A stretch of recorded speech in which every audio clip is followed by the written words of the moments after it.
नमस्कार। स्वागत है आपका दृष्टि के इस प्लेटफॉर्म पे।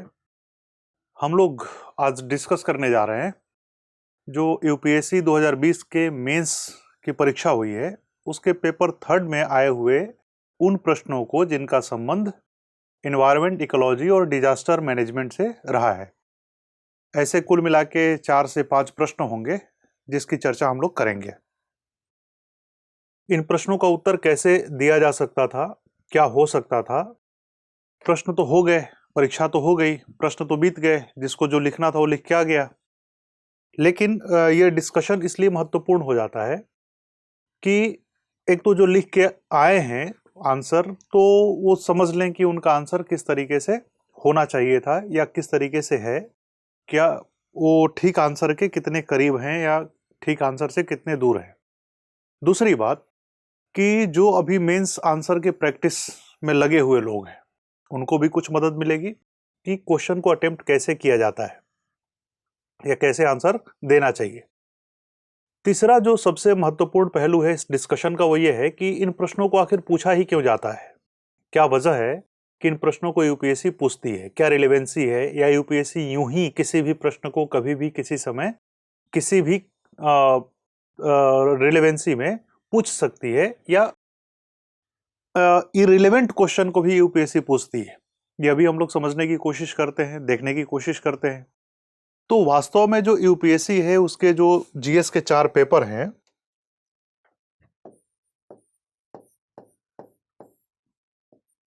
First, second, third and fourth, हम लोगों ने इसमें ऐसे नहीं लिया है।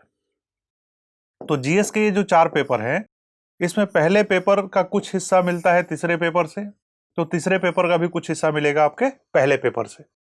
हम लोग जो डिस्कस करेंगे प्रश्न को वह जीएस पेपर थर्ड के प्रश्न है। जीएस पेपर थर्ड में बहुत सारे सब्जेक्ट रखे गए हैं, जैसे कि इकोनॉमी, जैसे साइंस, जैसे environment and ecology, disaster, internal security, इस तरीके से डिजास्टर मैनेजमेंट, इंटरनल सिक्योरिटी। तो हम लोग इसी दोनों सेगमेंट के प्रश्नों को देखेंगे, बाकी सारे अलग अलग लोग करेंगे। इन्वायरमेंट और इकोलॉजी और डिजास्टर मैनेजमेंट के जो प्रश्न पूछे गए हैं उन प्रश्नों के प्रारूप को, उन प्रश्नों के आंसर को देखने की हम लोग कोशिश करते हैं कि कैसा आंसर किया जा सकता था, किस परिप्रेक्ष्य में उसको पूछा गया है। तो आइए शुरुआत करते हैं।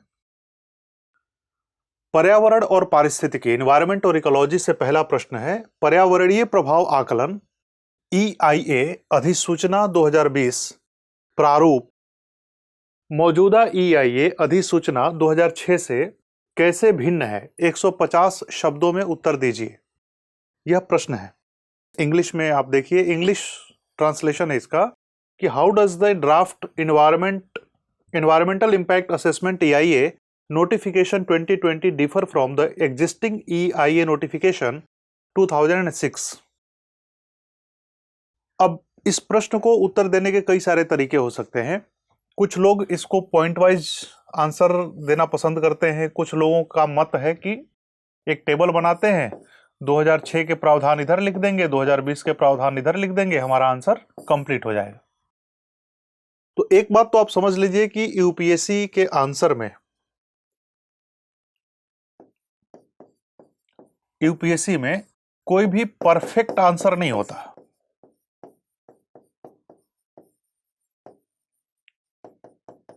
परफेक्ट आंसर नहीं होता, अपने दिमाग में हमेशा इस बात को रखिए।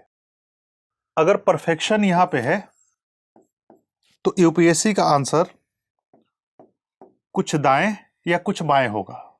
जितना दाएं या जितना बाएं होगा वह उस परफेक्शन के करीब लाता है कि भाई अबाउट परफेक्ट है, नियर अबाउट परफेक्ट है। परफेक्ट आंसर के चक्कर में आप ना पड़े, यह एक मिथक है, भ्रम है, माया है, इल्यूजन है। परफेक्ट कुछ नहीं होता। दूसरी बात इसके संबंध में एक बात यह है कि यह एकेडमिक आंसर से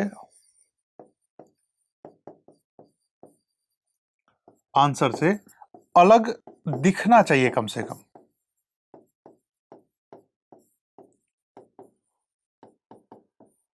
दिखना चाहिए। जैसे इस प्रश्न में भी हम लोग देख सकते हैं, इस प्रश्न को भी सॉल्व करते समय हम लोग देखेंगे।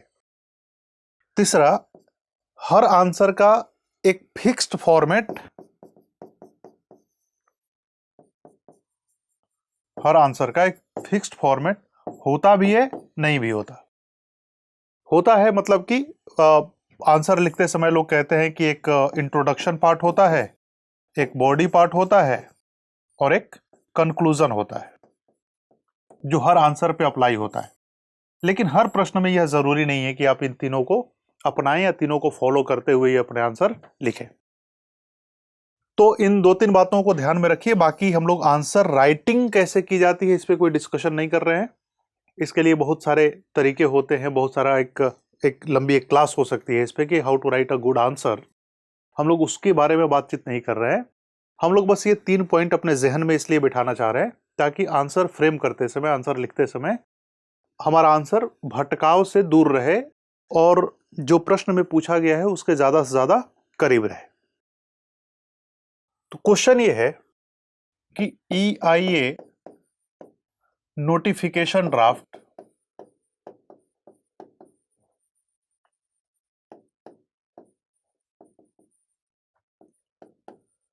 2020 कैसे अलग है 2006 के EIA के प्रावधानों से। यानी कि मुख्य रूप से फोकस हमें करना है EIA नोटिफिकेशन ड्राफ्ट 2020। अगर इस प्रश्न के बैकग्राउंड में थोड़ा सा जाए, थोड़ी देर के लिए जाए, तो यह कई कारणों से प्रश्न पूछा गया है। एक तो गवर्नमेंट लेकर आई है EIA नोटिफिकेशन 2020। तो जब ये नोटिफिकेशन, ये ड्राफ्ट आया, ड्राफ्ट बनके तैयार हुआ और पब्लिक में इसको भेजा गया विचार के लिए, तो कई सारे सवाल उठे, कई सारे विरोध के स्वर उठे, अलग अलग क्षेत्रों से, अलग अलग प्रदेशों से, अलग अलग व्यक्तियों द्वारा, समुदायों द्वारा, संगठनों द्वारा। ये व्यक्ति या ये संगठन ज्यादातर वही थे जो पर्यावरण के लिए काम करते हैं या पर्यावरणविद कहलाते हैं, इन्वायरमेंटलिस्ट कहलाते हैं। उन लोगों के विरोध जायज थे, नाजायज थे, गलत से सही थे, इससे हम लोगों को अभी फिलहाल कोई सरोकार नहीं है। लेकिन उनका विरोध हुआ था तो चर्चा में यह नोटिफिकेशन काफी व्यापक रूप से काफी देर तक अखबारों का शीर्षक बना रहा। नंबर 1। दूसरा, हाल फिलहाल में देश में कुछ घटनाएं ऐसी हुई हैं जिन्होंने इस डिबेट को थोड़ा सा और बढ़ा दिया है कि भैया पर्यावरण जरूरी है या विकास जरूरी है, डेवलपमेंट जरूरी है, इकोनॉमी जरूरी है। वेदर इकोलॉजी इज इंपॉर्टेंट और इकोनॉमी इज इंपॉर्टेंट, है ना। The debate is burning. क्यों बढ़ रहा है उसको देखेंगे, एक दो एग्जांपल से बात स्पष्ट हो जाएगी। तो इन दोनों बैकग्राउंड में इस प्रश्न को पूछा गया है। तो देखिए, अभी हम लोग आंसर की बात नहीं कर रहे हैं, 5 मिनट समझ लेते हैं, उसके बाद 5-7 मिनट में इसको देख लेंगे कि आंसर कैसे किया जाना चाहिए। है क्या बेसिकली कि मुंबई में, यह भारत है,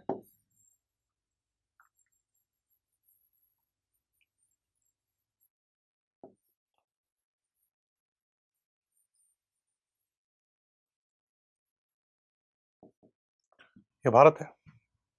तो मुंबई में यहां पर BMC, जो वहां का नगर निगम है, नगर निगम, उसने एक सड़क बनाई और यह सड़क कोस्टल एरिया में थी या तटीय क्षेत्र में थी, कोस्टल रीजन में। तो जब तटवर्ती क्षेत्र में यह सड़क बनाई गई तो वहां पर विरोध इस बात के लिए हुआ कि तटवर्ती क्षेत्र की इकोलॉजी या इकोसिस्टम डिस्टर्ब होगा, वहां के लोग डिस्टर्ब होंगे, मत्स्य उत्पादन डिस्टर्ब होगा और मत्स्य उत्पादन से लगे हुए व्यक्ति, जिसको फिशरमैन कहा जाता है, मछुआरा कहा जाता है, उनकी जीवन शैली डिस्टर्ब होगी। लेकिन फिर भी ये रोड कंस्ट्रक्ट किया गया। यह दलील दी गई कि भाई विकास ही हो रहा है और इस सड़क बनाने से उस क्षेत्र में विकास को गति मिलेगी।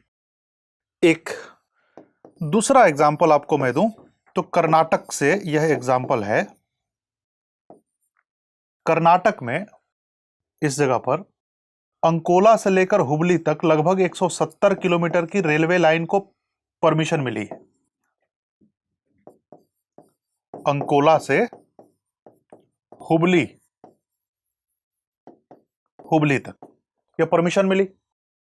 अब देखो यहां पर अगर आप भारत के डायग्राम से या भारत के मैप से परिचित हैं तो इसी जगह पर है पश्चिमी घाट।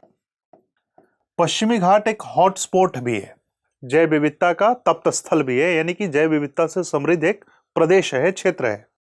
तो यह रेलवे लाइन इस पश्चिमी घाट के इसी बायोडाइवर्स रीजन से या बायोडाइवर्सली रिच रीजन से होकर जाएगी, यानी कि जैव विविधता को यहां नुकसान होगा। इसके बावजूद सरकार द्वारा इसको परमिशन दिया गया।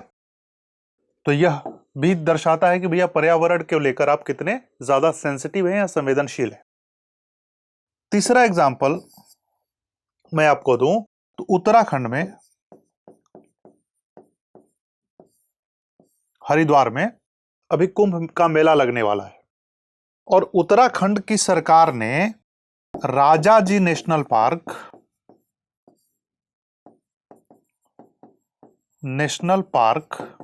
फिर से देखो क्या है, ये पर्यावरण संरक्षण क्षेत्र है। राजाजी नेशनल पार्क का लगभग 700 हेक्टेयर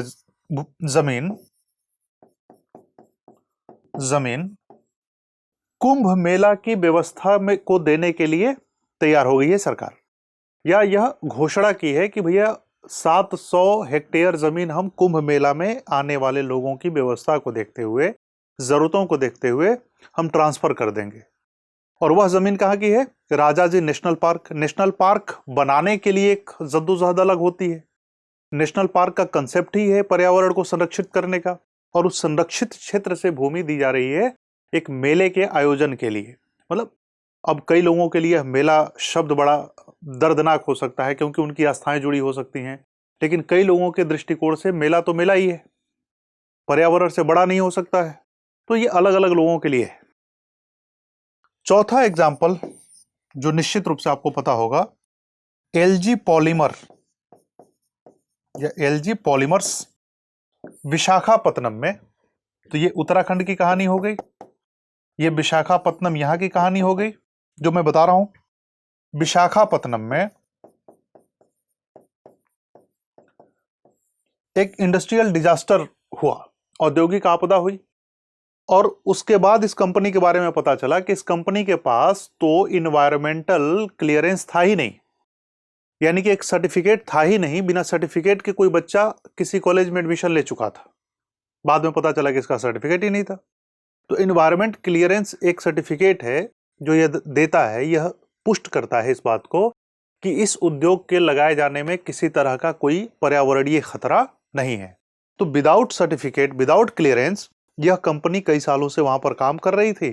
दुर्घटना हुई तो पता चला कि इन्वायरमेंट क्लियरेंस इसको था ही नहीं। मतलब पब्लिक को पता चला, सरकारों को तो पता होता ही है। तो इन सब बैकड्रॉप में अगर हम लोग देखें तो यह प्रश्न बहुत ही ज्यादा रिलेवेंट हो जाता है, क्योंकि यह पर्यावरणीय दुर्घटनाएं किसी एक क्षेत्र में नहीं हो रही हैं। हम साउथ की बात करें तो साउथ में हो रही हैं, वेस्ट में हो रही हैं, नॉर्थ में हो रही हैं, ईस्ट में हो रही हैं, चारों तरफ यह घटना हो रही है। ये तो कुछ एग्जाम्पल है, ऐसे बहुत सारे एग्जाम्पल मैं आपको दे सकता हूं, लेकिन यहां जरूरी नहीं है। तो देखिए, अब आते हैं हम लोग अपने मूल प्रश्न पर कि क्या 2020 का नोटिफिकेशन इस बात को पुष्ट करेगा कि पर्यावरण के प्रति ऐसी असंवेदनशीलता, इनसेंसिटिविटी बढ़ेगी, या 2020 का नोटिफिकेशन संवेदनशीलता को बढ़ाता है? तो हमें आंसर कैसे लिखना चाहिए इस प्रश्न का? तो इसके आंसर में, इसके उत्तर में पहला हिस्सा या पार्ट 1 जिसको इंट्रोडक्शन कहते हैं हम लोग, उसमें आप EIA को परिभाषित करिए, परिभाषित एवं इसका विकास लिखिए। कैसे? EIA दरअसल क्या है? तो ये लिखिए आप कि EIA, या एक जगह पर देखो आंसर लिखते समय एक ऐसा आप कर सकते हैं कि एक जगह आप लिख दीजिए पर्यावरणीय या पर्यावरण प्रभाव आकलन, ब्रैकेट में लिख दो EIA, और बाद में केवल EIA EIA EIA आप लिखते रहिए, कोई आपका आंसर गलत नहीं होता है। तो EIA को परिभाषित कैसे करेंगे? तो लिखिए EIA पर्यावरण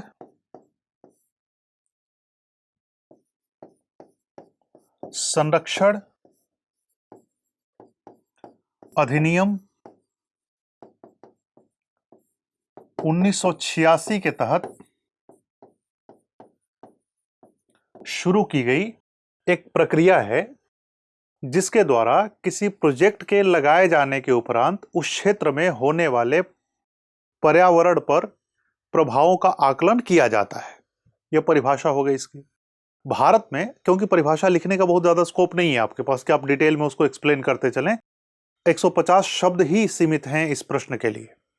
तो आप ये लिखिए, मैं पूरा आंसर नहीं लिख रहा हूं, यहां पर मैं बोल दे रहा हूं, क्योंकि मेरे लिखने से आपको कोई अभी फिलहाल फायदा नहीं होगा। मैं बता दे रहा हूं कि आंसर लिखा कैसे जाएगा। तो प्रक्रिया है जिसके तहत पर्यावरण पर पड़ने वाले प्रभावों का आकलन किया जाता है।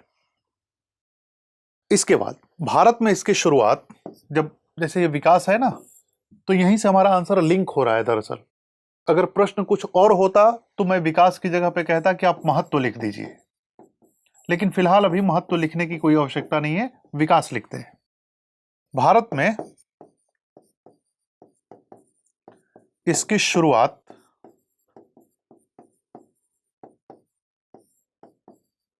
1994 में हुई,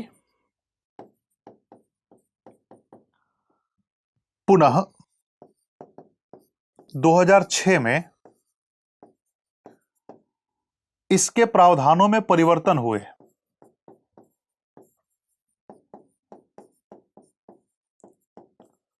प्रावधानों में बदलाव किया गया। फिलहाल या वर्तमान केंद्र सरकार के द्वारा EIA 2006 के प्रावधानों को परिवर्तित करके इन्हें EIA 2020 नोटिफिकेशन या प्रारूप दिया हुआ है, ड्राफ्ट को प्रारूप दिया हुआ है, EIA 2020 प्रारूप के रूप में प्रकाशित किया गया है, जिसके अंतर्गत 2006 के प्रावधानों को पुनः परिवर्तित किया गया है। ठीक है, इतनी बात आपकी हो गई शुरुआत वाले फर्स्ट पार्ट में। एक पार्ट में हो गया, यह लगभग आपका होना चाहिए 40 से 50 शब्द, मेरे ख्याल से ये पर्याप्त है। 40 शब्द भी इसके लिए पर्याप्त है, 40 से 50 बहुत है। फिर पार्ट टू में लिखिए EIA नोटिफिकेशन या अधिसूचना 2020 निम्नलिखित रूपों में या कई रूपों में, जो भी आप लिखना चाहें, कई रूपों में EIA 2006 से भिन्न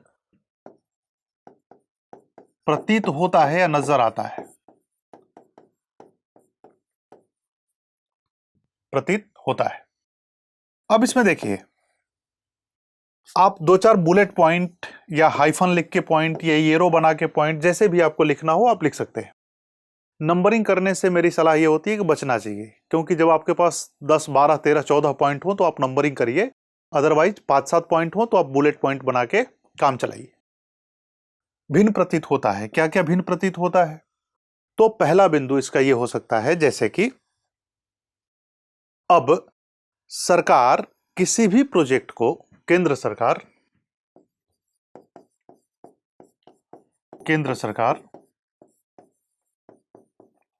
किसी प्रोजेक्ट को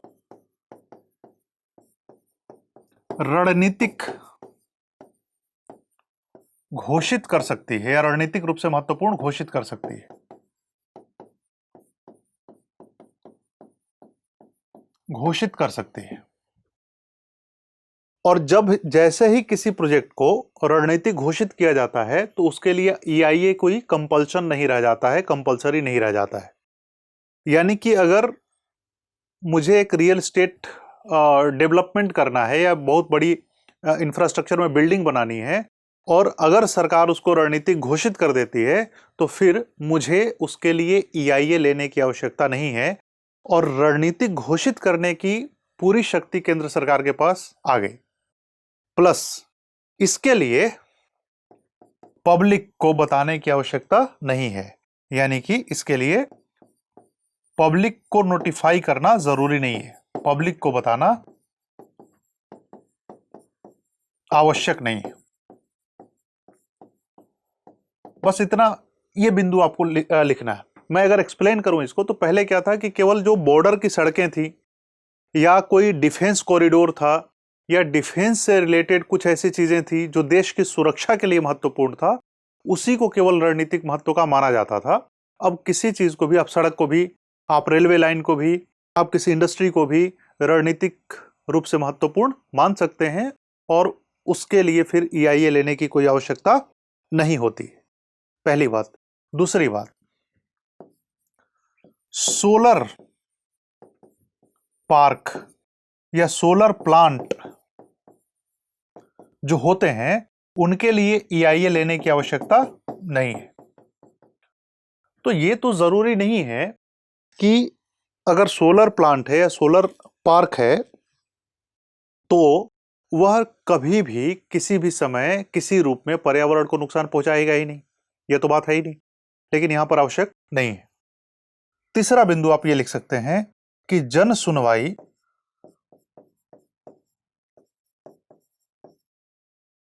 सुनवाई के लिए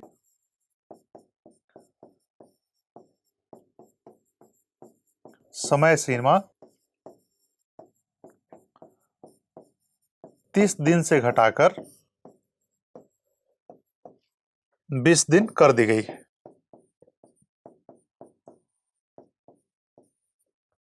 जन सुनवाई के लिए समय सीमा 30 दिन से घटाकर 20 दिन कर दी गई है। इसका मतलब क्या हुआ कि पहले मेरे पास, अगर मैं एक ऐसा व्यक्ति हूं जिसके आसपास के क्षेत्र में कोई विकास कार्य होने वाला है, कोई डेवलपमेंटल वर्क होने वाला है, कोई इंडस्ट्री लगने वाली है, कोई वेस्ट मैनेजमेंट प्रोजेक्ट लगने वाला है, कोई सड़क बनने वाली है, तो मुझे अपनी बात रखने के लिए 30 दिन का समय था। अब मेरे पास समय है केवल 20 दिन का। तो 10 दिन जहां मैं सोच सकता था, विचार कर सकता था, किसी से चर्चा कर सकता था, परिचर्चा कर सकता था, वह सारी चीजें समाप्त हो गई। प्लस अगर यह जो ड्राफ्ट है या जो नोटिफिकेशन है या सुनवाई भाई आप कब करेंगे, जब कोई अधिसूचना निकल के आएगी, तो अगर वह लोकल लैंग्वेज में ना हो, स्थानीय भाषा में ना हो, तो उसको समझने में ही टाइम बीत जाएगा। नोटिफिकेशन पढ़ने के लिए जो पहले 30 दिन का समय मिलता था वह 20 दिन का हो गया। तो इन सारी बातों से इसमें बदलाव, इस तरह से इसमें बदलाव किया गया। अगला पॉइंट आप क्या लिख सकते हैं इसमें? अगला बिंदु लिख सकते हैं कि जन सुनवाई या पब्लिक हियरिंग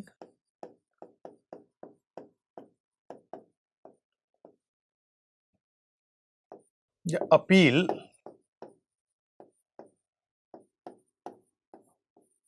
करने की प्रक्रिया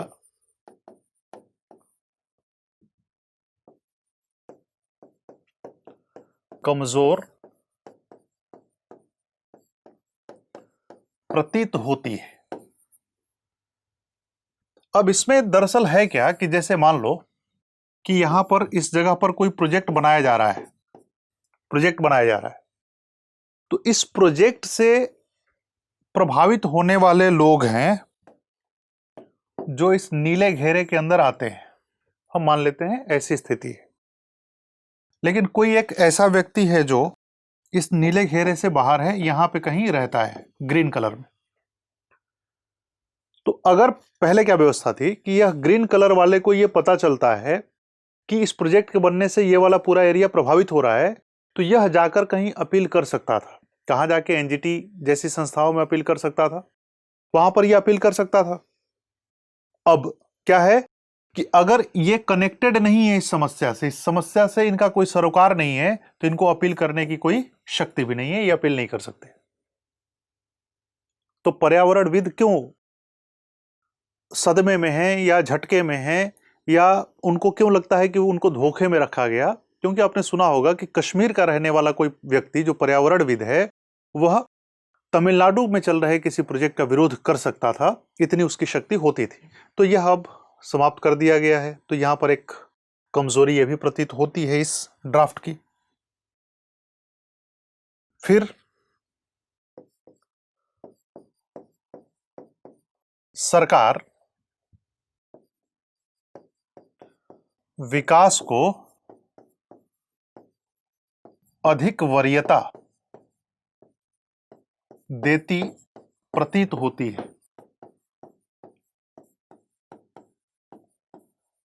अब देखिए, पढ़ने वाले के ऊपर डिपेंड करता है कि आपने यह आलोचना लिखी है या प्रशंसा लिखी है। आपको बस ये सेंटेंस लिख देना है कि विकास को ज्यादा वरीयता दे रही है भाई। अब किसी को लग सकता है कि विकास मतलब कि पर्यावरण का विनाश, और किसी को लगता है कि विकास हो रहा है, अब हमें अच्छे दिन देखने को मिलेंगे, अब हमें अच्छी कंडीशन में जीने का मौका मिलेगा। यह बात हो गई। जो सबसे महत्वपूर्ण बिंदु हो सकता है, ये सारे महत्वपूर्ण है, लेकिन इसमें से सबसे महत्वपूर्ण बिंदु हो सकता है वह एक बिंदु यह है कि बहुत से प्रोजेक्ट्स या परियोजनाओं को EIA की B2 श्रेणी में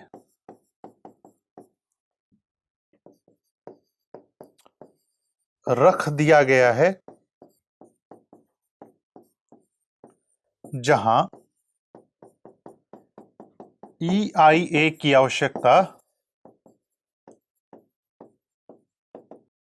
नहीं पड़ती।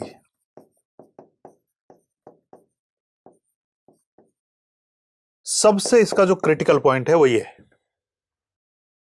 अब देखो, लोग आंसर कई तरह से आप लिखते हैं, लेकिन जब आप उस प्रश्न के संदर्भ में एक आध टेक्निकल वर्ड का यूज कर देते हैं, तो इससे एक मैसेज एग्जामिनर के पास ये जाता है कि आपने ड्राफ्ट को ठीक से समझा है, पढ़ा है। अब ये EIA की B2 श्रेणी जो है, B2 कैटेगरी है, ये अपने आप में क्या है? टेक्निकल है। तो आपने लिख दिया इसको। अब इसकी कई कैटेगरी होती है, इसको मैं थोड़ी देर में एक्सप्लेन कर दूंगा, क्योंकि ये आधा अधूरा सा रह जाएगा। बस 1-2 सेकंड में इसको मैं एक्सप्लेन कर रहा हूं। तो अगर हम किसी प्रोजेक्ट को उठाकर B2 श्रेणी में रख देते हैं, B2 कैटेगरी के प्रोजेक्ट में रख देते हैं, तो इससे ये इस बात का आशय होता है कि उसके लिए हमें कोई आवश्यकता नहीं है कि हम EIA की परमिशन लें या EIA करवाएं, अपना आकलन करवाएं, इन्वायरमेंट इंपैक्ट असेसमेंट करवाएं। एक बिंदु इसमें यह भी है कि पहले प्रभावित होने वाले लोगों के पास यह शक्ति थी कि वह जाके अपील कर सकते थे, जो प्रभावित हो रहे हैं। अब यह है कि जो प्रोजेक्ट डेवलपर हैं या जो रूल के वायलेटर हैं, वो अपने पूरे ड्राफ्ट में लिख के देंगे कि हमने ये प्रोजेक्ट खोला है, इसका प्रभाव ऐसा हो रहा है। तो जाहिर सी बात है कि अगर वो लिख कर देंगे तो कभी भी अपने खिलाफ तो कुछ नहीं लिखेंगे और सही बात सरकार तक नहीं पहुंच पाएगी। एक बात। दूसरी बात इसके संदर्भ में यह भी है कि अब केवल साल में एक ही बार क्लियरेंस लेने की जरूरत पड़ती है।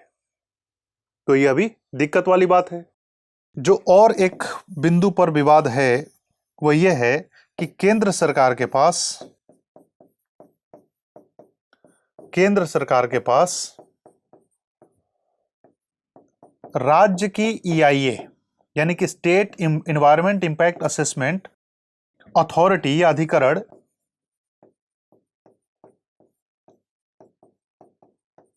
बनाने का अधिकार है। यानी कि केंद्र सरकार उस अथॉरिटी को डेवलप कर सकती है, बना सकती है, जो स्टेट के एनवायरमेंट इंपैक्ट असेसमेंट को असेस करेंगे। यानी कि जो काम स्टेट का था वह भी केंद्र सरकार के पास आ गया। इससे क्या होता है? संघवाद कमजोर होता है हमारा, है ना। तो संघवाद को यहां पर एक झटका लगता है, वो संघवाद के लिए अच्छा नहीं माना जाता है। इतने बिंदु आप लिख सकते हैं। तो यह अगर 7-8 पॉइंट हैं, इनको अगर आप 15 पॉइंट में भी लिखेंगे, 15-15 शब्दों में लिखेंगे और मान लेते हैं कि 7 है, तो यह लगभग 75 शब्द के आसपास हो जाता है। अब जिसकी हम लोगों ने चर्चा की थी कि भाई एकेडमिक आंसर यूपीएससी वाले आंसर से थोड़े से अलग होते हैं और हमें लिखना है एडमिनिस्ट्रेटिव आंसर, जिसमें हमारा एडमिनिस्ट्रेटिव अप्रोच भी दिखना चाहिए। तो आप नीचे कंक्लूड करते समय एक पैराग्राफ में 20, 25, 30 शब्दों में यह लिख सकते हैं कि EIA 2020 ड्राफ्ट में इस बात को सुनिश्चित किया जाना चाहिए या इस बात को भी ध्यान में रखा जाना चाहिए कि वर्तमान परिदृश्य में जिस तरह से पर्यावरणीय समस्याएं विकट रूप से प्रस्तुत हो रही हैं, वायु जल की गुणवत्ता में गिरावट हो रही है और कई तरह की औद्योगिक आपदाओं की आवृत्ति बढ़ रही है, उससे भी निजात पाने में यह प्रारूप सहायक सिद्ध हो। तो जब यह सेंटेंस आप लिखते हैं निष्कर्ष के रूप में, तो एक पॉजिटिव अप्रोच जाता है कि भाई आखिर EIA जो है वह अंतिम रूप से पर्यावरण को लाभ पहुंचाने और पर्यावरण के माध्यम से आम जन को लाभ पहुंचाने के लिए ही है। तो उन लाभों को सुनिश्चित भी इसमें किया जाए। यह एक टेम्परामेंट दर्शाता है आपका, और कुछ नहीं है, इसमें कोई विशेष बात नहीं है।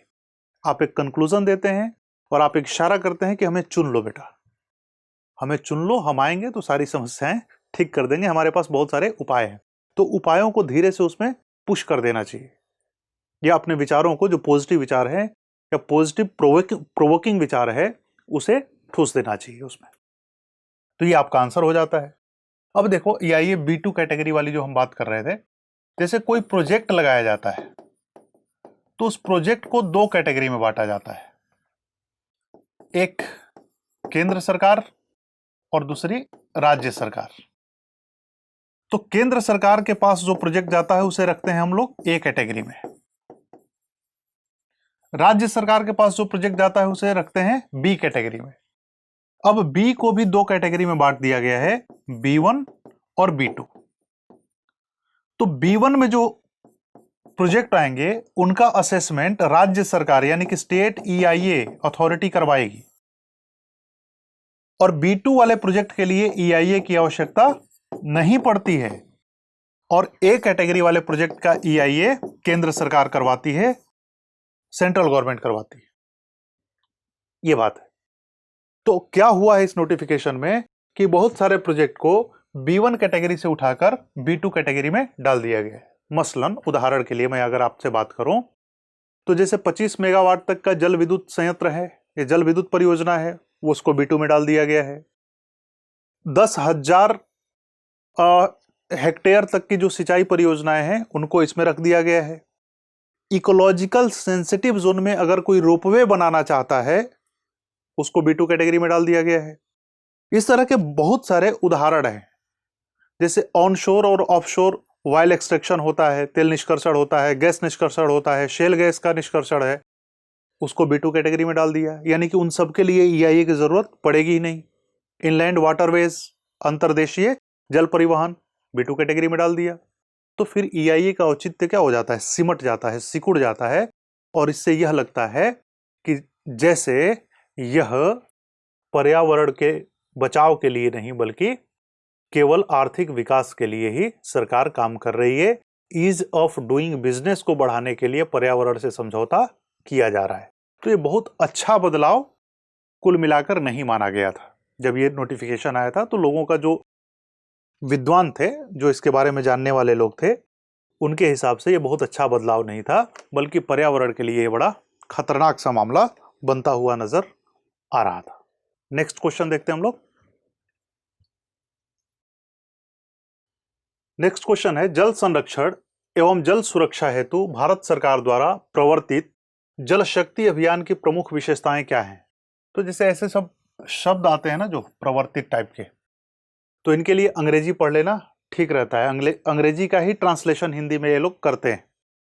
तो what are the salient features of the Jal Shakti Abhiyan launched by the government of India for water conservation and water security? देखो, तो जो गवर्नमेंट ने शुरू किया, गवर्नमेंट ऑफ इंडिया ने शुरू किया है जल शक्ति अभियान, उसकी विशेषताएं आपसे पूछा गया है, और वह भी 150 शब्दों में। तो सिंपल सी बात है, यह एक अभियान कोई रहा होगा, सरकार ने शुरू किया होगा, उसके कुछ कैरेक्टरिस्टिक्स रहे होंगे, उन्हीं कैरेक्टरिस्टिक्स को लिख देना है। तो इसमें बहुत ज़्यादा एक्सप्लेन करने की कोई आवश्यकता मुझे प्रतीत हो नहीं रही है। तो इसका पार्ट 1 या इंट्रोडक्शन जो आप कहते हैं, भूमिका जिसको कहा जाता है, उस भूमिका में आप सीधा लिखिए कि अल्पकाल में या शॉर्ट टर्म में जो जल शक्ति अभियान है वह दरअसल डिमांड और सप्लाई साइड पे, लोकल लेवल पर, स्थानीय स्तर पे डिमांड और सप्लाई साइड में इंटीग्रेटेड मैनेजमेंट ऑफ वाटर है। क्या है ये? जल शक्ति अभियान को मैं ऐसे लिख सकता हूं, जल शक्ति अभियान अल्पकाल में स्थानीय स्तर पर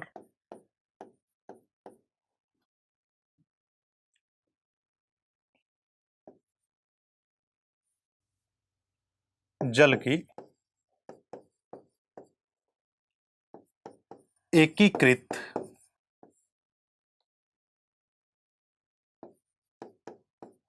मांग आपूर्ति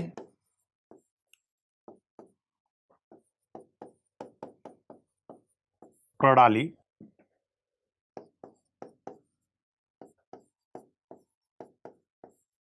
को प्रबंधित करने की प्रक्रिया है। इसे केंद्र सरकार द्वारा प्रारंभ किया गया है।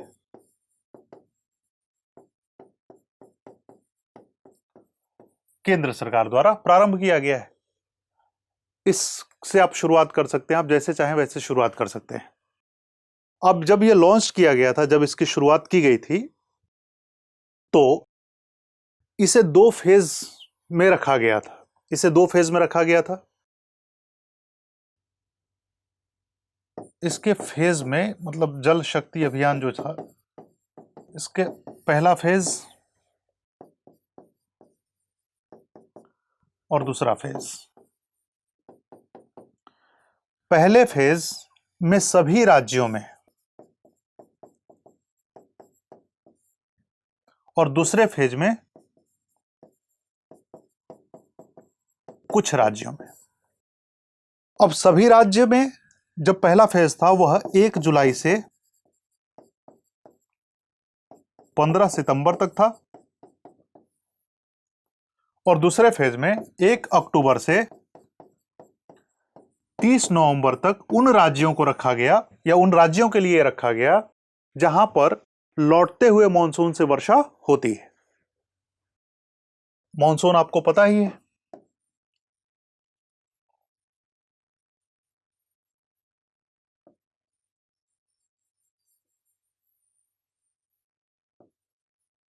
मॉनसून आपको पता है कि हमारे यहां जो मेजर मॉनसून है, जो मुख्य मॉनसून है, वह है साउथ वेस्ट मॉनसून।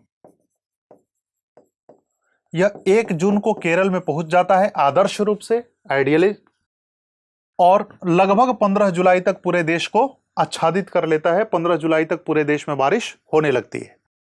तो 1 जुलाई से 15 सितंबर तक जब पूरे देश में बरसात होने लगे, या बरसात हो रही हो, या बरसात हो गई हो, उस समय जल शक्ति अभियान पूरे देश में चलाने की योजना है। फिर सितंबर के बाद मॉनसून का रिट्रीट होता है, यानी कि मॉनसून वापस लौटता है, और लौटते हुए मॉनसून से आंध्र प्रदेश, तमिलनाडु जैसे राज्यों में वर्षा होती है। तो ऐसे राज्यों को फेज 2 में रखा गया था, जो 1 अक्टूबर से 30 नवंबर तक था, क्योंकि 1 दिसंबर तक मॉनसून केरल के तट से विदा होकर भारत से अलग हो जाता है। तो इस तरह से 2 फेज में इसकी शुरुआत की गई थी। अब आपसे यह प्रक्रिया पूछी नहीं गई है, आपसे पूछा गया है इसकी मुख्य विशेषता क्या है। तो देखिए, इसकी मुख्य विशेषता यह है, पहले तो इसका उद्देश्य लिखिए। इसका उद्देश्य है जल शक्ति अभियान का उद्देश्य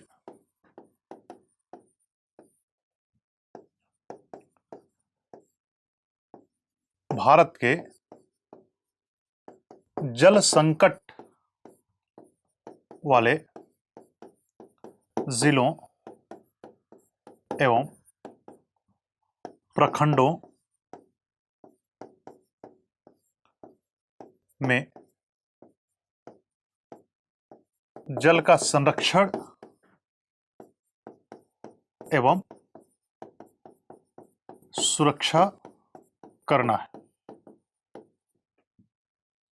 जो भारत के ऐसे जिले हैं जहां पर वाटर क्राइसिस है, जल संकट है, बहुत ज्यादा पानी की कमी है, उन क्षेत्रों में विशेष रूप से फोकस किया गया था।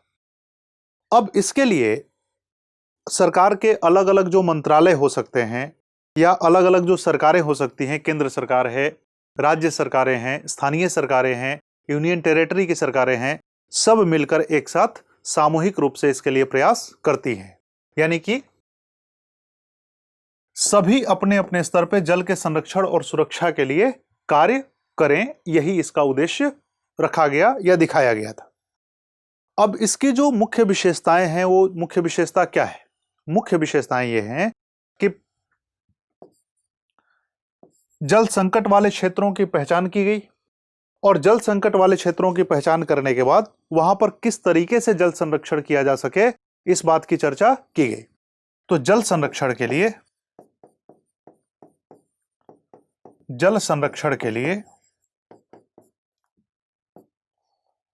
वर्षा जल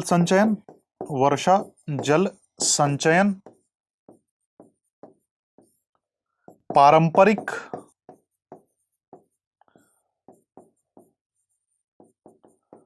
जल स्रोतों का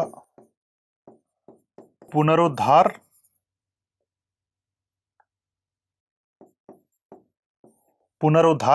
करना, जैसे तालाब हैं, कुएं हैं, बावड़ियां हैं, इन्हीं सब में जल का संचयन होता था। तो जब ये सारी चीजें अगर ठीक कर दी जाएं तो ऑटोमेटिकली जो वर्षा होगी उस वर्षा का पानी उस क्षेत्र में चला जाएगा और वहां पर जल संचयित होकर ग्राउंड वाटर के रूप में तब्दील हो जाएगा, रिचार्ज हो जाएगा, रिस कर नीचे की तरफ जा सकता है।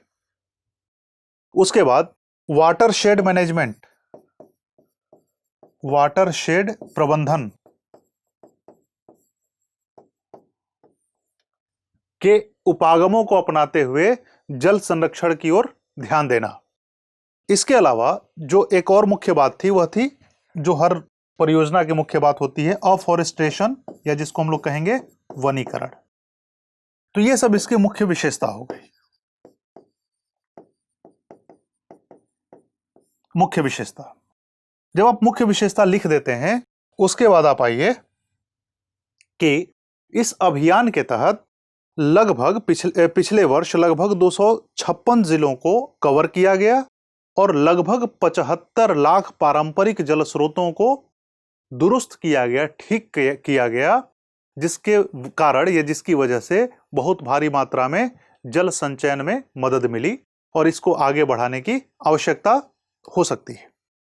अब देखिए, ये सारी तो इसकी विशेषताएं हो गई, लेकिन जैसा कि हम लोगों ने लास्ट क्वेश्चन में किया, इसमें भी हमें अपना एडमिनिस्ट्रेटिव अप्रोच दिखाना चाहिए। थोड़ी सी झलक तो दे दें, ट्रेलर दे देना है। फिल्म जब देखने की दिखाने की बात आएगी तो आप अपने सिलेक्शन के बाद ही कर सकते हैं, लेकिन अभी फिलहाल मतलब ट्रेलर के रूप में आप एक उपाय दे दीजिए, एक तीर ऐसा छोड़ दीजिए जिससे उम्मीद की किरण नजर आने लगे।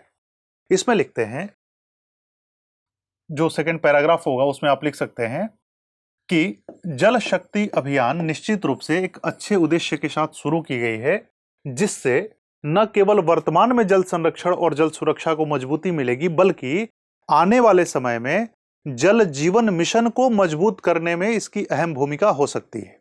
जल जीवन मिशन आपको पता ही है कि 2024 तक हर घर को नल से जल, हर घर को नल से जल। तो 2024 तक की जो यह योजना है जल जीवन मिशन, तो जल जीवन घर को नल से जल कब मिलेगा? जब जल रहेगा। और जल कब रहेगा? जब जल संरक्षण करेंगे। और जल संरक्षण करने के लिए ही जल शक्ति अभियान चलाएगी, मजबूती मिलेगी। ये सेंटेंस आप लिख देते हैं। फिर लिखिए, लेकिन इसके साथ ही कुछ उपायों को अपनाकर जल शक्ति अभियान जैसे कार्यक्रम को और ज्यादा प्रभावी बनाया जा सकता है। जैसे वाटर मीटरिंग की व्यवस्था करके,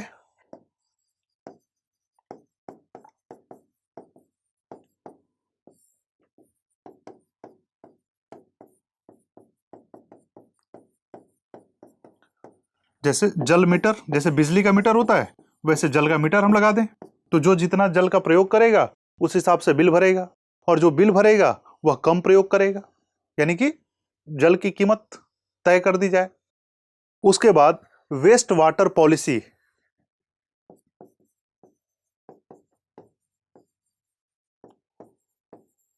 वेस्ट वाटर पॉलिसी को इंप्लीमेंट करें, बनाएं और इसको कठोरता से लागू करें, क्योंकि एक रिपोर्ट यह बताती है कि शहरी क्षेत्रों में विशेष रूप से हर व्यक्ति 135 लीटर अगर प्रतिदिन जल दे दिया जाता है, 135 लीटर पर पर्सन पर डे अगर पानी दे दिया जाता है, तो उसमें से 85 लीटर पानी बेकार हो जाता है और वेस्ट वाटर के रूप में बाहर आ जाता है।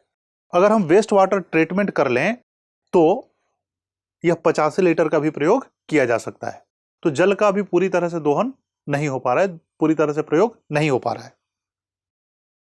उसके बाद वाटर बॉडी जो है, हमारे जल स्रोत हैं या जल निकाय हैं, जल निकायों से अतिक्रमण समाप्त करना। जैसे तालाब है, तालाब में ही धीरे धीरे उसको भर के लोगों ने शहर बसा लिया, अपना गांव बसा लिया, अपनी बस्ती बसा ली। बिहार के लगभग 2.5 लाख तालाबों में मात्र 10-12 साल में ऐसा हुआ या 15 साल में ऐसा हुआ कि उन 2.5 लाख तालाबों में आज के रेट में 90,000 से भी कम तालाब बाकी रह गए। ऐसे ही उत्तर प्रदेश के एक शहर में 1,000 तालाब हुआ करते थे, कहीं लखनऊ में ही, आज के रेट में 400 के आसपास तालाब बचे। क्यों? क्योंकि उन तालाबों के आसपास लोगों ने अतिक्रमण कर रखा है। तो इस निष्कर्ष के साथ अपने उत्तर को समाप्त कर दें। तो ये क्या हो गया, 3 ये एडमिनिस्ट्रेटिव अप्रोच हो गए कि अगर आपको कलेक्टर बनने का मौका मिलता है, अधिकारी बनने का मौका मिलता है, तो आपके पास एक वजह है, आपके पास एक उपाय है, विचार है, थॉट है, आइडिया है, और इन्हीं आइडियाज को प्रधानमंत्री ने अपनी उद्घोषणा में जल शक्ति अभियान के तहत आमंत्रित किया था कि एनजीओ, लोग, सरकार या प्राइवेट पार्टियां अपनी अपनी आइडिया लेकर हमारे पास आए, हम उसको इंप्लीमेंट करेंगे। तो ये हमारा प्रश्न हो जाता है। इस तरीके से इसका उत्तर लिखा जा सकता है। नेक्स्ट क्वेश्चन देखते हैं। अगला प्रश्न है, रिक्तीकरण परिदृश्य में विवेकी जल उपयोग के लिए जल भंडारण और सिंचाई प्रणाली में सुधार के उपायों को सुझाइए। रिक्तीकरण परिदृश्य में, अब अंग्रेजी पढ़ के देख लेते हैं कितना आसान होता है। Suggest measures to improve water storage and irrigation system to make its judicious use under depleting scenario. अब इसी को यूपीएससी ने ट्रांसलेट किया है रिक्तीकरण परिदृश्य में। खैर, तो सवाल यह है कि जहां जहां जल की कमी है, जहां जल का संकट हो रहा है, या जहां पे जल डिप्लीट हो रहा है, ग्राउंड वाटर या किसी तरह से जल की कमी आ रही है, उन क्षेत्रों में विवेकी जल उपयोग के लिए जल भंडारण और सिंचाई प्रणाली में सुधार के उपायों को सुझाइए। कुल मिलाकर यह प्रश्न भी कहीं ना कहीं हल्का फुल्का लिंक होता है वही जल शक्ति अभियान से, और जल के बचाव पर बहुत सारे प्रश्न आपके दूसरे पेपर्स में भी मिलेंगे, खासतौर पे पेपर 1 में, क्योंकि जल संकट आने वाले समय में बहुत बड़ा संकट होने वाला है, हो ही चुका है, होने वाला क्या है, जैसे जैसे जनसंख्या बढ़ेगी वैसे वैसे यह संकट और विकराल होता चला जाएगा। तो आइए इसके उत्तर की तलाश करते हैं, कैसे उत्तर लिखा जा सकता है। तो एक तरफ जहां जल डिप्लीट होता चला जा रहा है, यानी कि जल नीचे, ग्राउंड वाटर लेवल क्या है, नीचे की तरफ चला जा रहा है, वहीं दूसरी तरफ आपसे पूछा गया है कि उन क्षेत्रों में या उन स्थितियों में जल भंडारण और सिंचाई प्रणाली को कैसे दुरुस्त किया जाए विवेकपूर्ण जल उपयोग करके, ताकि आने वाले समय में यह ठीक से काम करे, आने वाली पीढ़ियों के लिए भी पानी बचा रहे, वो लोग भी देख सकें कि पानी होता कैसा था, है ना। पानी को देखना उनके लिए असंभव ना हो जाए, कहानियां ना बन जाए। तो देखिए, अब इसका आंसर कैसे लिखा जाए, ये जो प्रश्न है ना, यह एक तरह का फुल टॉस होता है। ऐसे जो प्रश्न होते हैं यूपीएससी के द्वारा पूछे जाने वाले, क्योंकि इससे पहले दो हम लोगों ने जो प्रश्न किए थे उनमें विशेषताएं पूछी गई आपसे, अंतर पूछा गया था आपसे, मतलब फैक्चुअल की तरह क्वेश्चन थे वो, उसमें हम लोगों ने थोड़ा बहुत अपना इनपुट जरूर दिया था। लेकिन ये जो प्रश्न है ये पूरी तरीके से हमारे इनपुट का इंतजार कर रहा है, हमारे इनपुट वाला प्रश्न है कि हम जिस तरीके से चाहें, जितने हमारे पास थॉट हो सकते हैं उन थॉट्स को हम लोग इसमें डाल सकते हैं। तो देखिए इसकी भूमिका आप कैसे लिख सकते हैं कि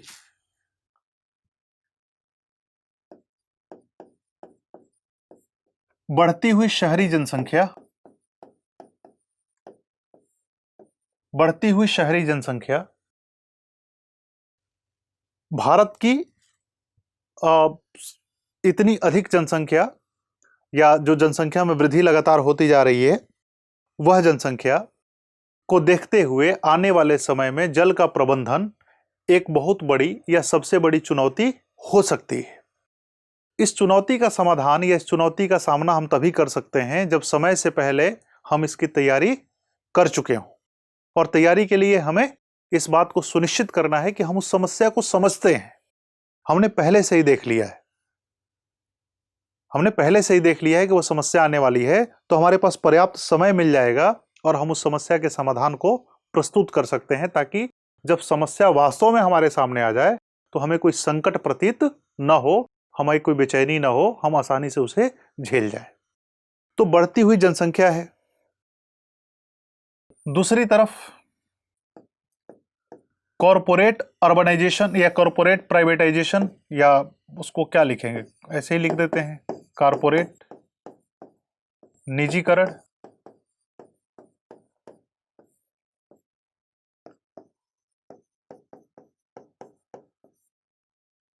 अनाजों का बढ़ता उत्पादन, बढ़ता उत्पादन,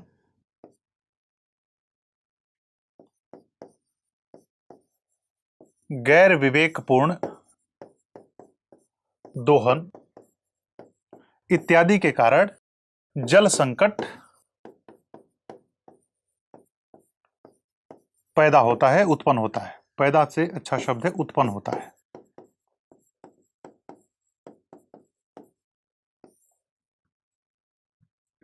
उत्पन्न होता है। विभिन्न अध्ययन के आधार पर, अलग अलग स्टडीज के आधार पे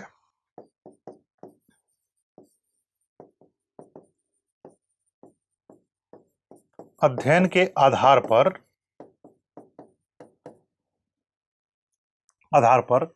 लगभग 230 बिलियन, 230 अरब क्यूबिक मीटर ग्राउंड वाटर, भौम जल निकाला जाता है, भारत में निकाला जाता है सिंचाई के लिए।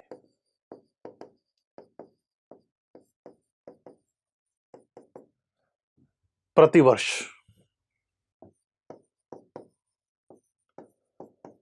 230 अरब क्यूबिक मीटर जल हर साल ग्राउंड वाटर से निकाला जाता है, केवल सिंचाई के लिए। और जब सिंचाई के लिए निकाला जाता है तो जाहिर सी बात है कि ग्राउंड वाटर उस स्पीड से, उस गति से रिप्लेनिश नहीं हो पा रहा है, यानी कि रिचार्ज नहीं हो पा रहा है, रिप्लेस नहीं हो पा रहा है। तो ग्राउंड वाटर के लेवल में क्या हो जा रहा है, कमी हो जा रही है। और ग्राउंड वाटर के लेवल में जब कमी आ जाएगी तो यही कमी अगर 2 साल, 3 साल, 4 साल, 5 साल बनी रहे किसी क्षेत्र में, तो वहां पर सूखे की स्थिति उत्पन्न हो जाएगी। और सूखे की स्थिति उत्पन्न होने पर, सूखे कई तरह के होते हैं, और अंततः पर्यावरणीय सूखे और अकाल की स्थिति उत्पन्न हो जाएगी। कोई जिंदा ही नहीं रह पाएगा उस क्षेत्र में। आपने कारण बता दिए, तो वे उन कारणों से जो भी क्षेत्र हमारे प्रभावित हैं, उन क्षेत्रों में इस तरह की संकट, इस तरह की दिक्कत का सामना किया जा रहा है। अब लगभग 91 सेंटीमीटर प्रति वर्ष की दर से भौम जल स्तर में गिरावट आ रही है।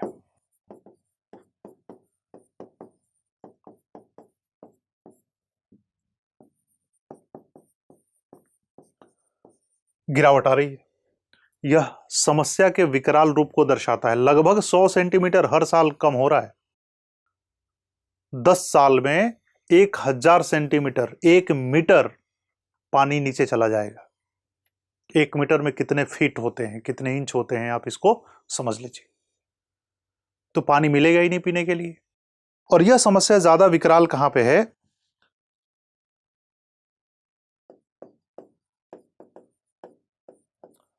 समस्या की विकटता इंडो गैंगेटिक जो प्लेन है या सिंधु गंगा का मैदान है, सिंधु गंगा का मैदान उत्तर पश्चिमी जिले या उत्तर पश्चिमी राज्यों के कुछ जिले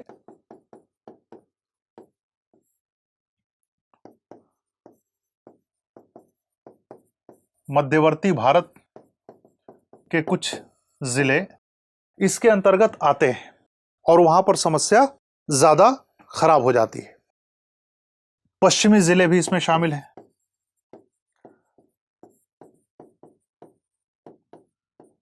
अब देखो, जब इन सब चीजों को आप लिख रहे हैं तो एक छोटा सा मैप आप बना दीजिए भारत का। तुम ऐसे छोटा सा मैप,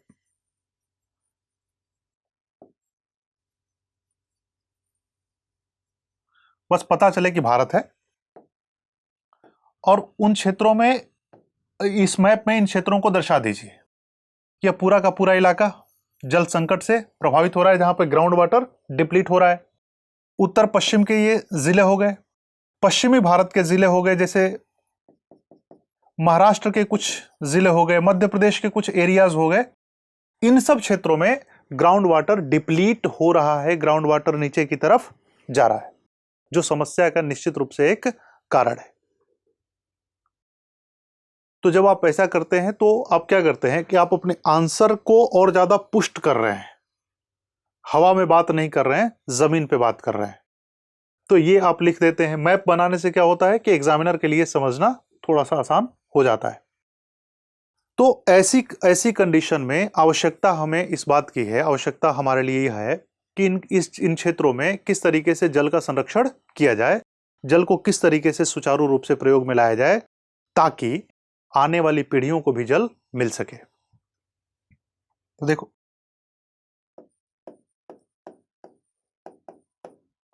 संरक्षण के उपाय क्या किए जा सकते हैं? 2 स्तर पे आपसे पूछा गया है, जल संरक्षण और सिंचाई के परिदृश्य में पूछा गया है।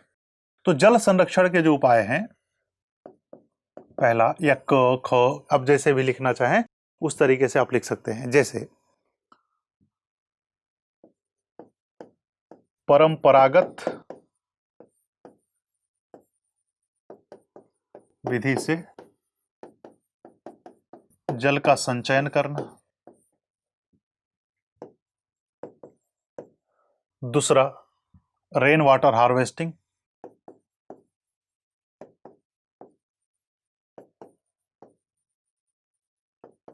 Rain water harvesting. तीसरा, अब जो मॉनसून से बारिश हो रही है, मॉनसून से होने वाली बारिश अब जमीन में नहीं जाएगी, जमीन के अंदर रिस नहीं पा रही है। कारण यह है उसका कि मॉनसून से होने वाली बारिश बहुत तेज गति से हो रही है, हाई इंटेंसिटी रेनफॉल है, और हाई इंटेंसिटी रेनफॉल में बहाव ज्यादा होता है, रिसाव कम होता है। तो मॉनसून की बारिश को विशेष रूप से हमें रोकने का प्रबंध करना पड़ेगा। हम चाहे जैसे भी रोकें, चेक डैम बना के रोकें, तालाब बना के रोकें, कुएं बना के रोकें, जैसे भी बना के रोकना चाहें हम रोकें। क्योंकि अपने आप पहले क्या होता था, धीरे धीरे बारिश हो रही है, झीसी के रूप में बारिश हो रही है, फुहार के रूप में बारिश हो रही है, तो बारिश का पानी आसानी से जमीन में सोखता चला जाता था। अब इतनी तेज बारिश हो रही है कि बारिश हुई तो बाढ़ की स्थिति पैदा हो गई, और सारा पानी बह गया तो सूखे की स्थिति पैदा हो जाती है। यह बात।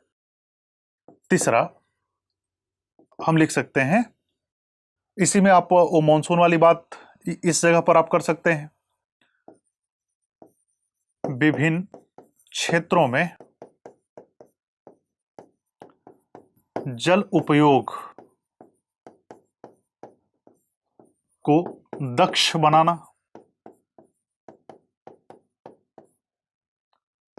एफिशिएंट वाटर यूज, जैसे जिस काम के लिए हमें 5 लीटर पानी लगता है उस काम को हम 1 लीटर पानी में कर पाएं।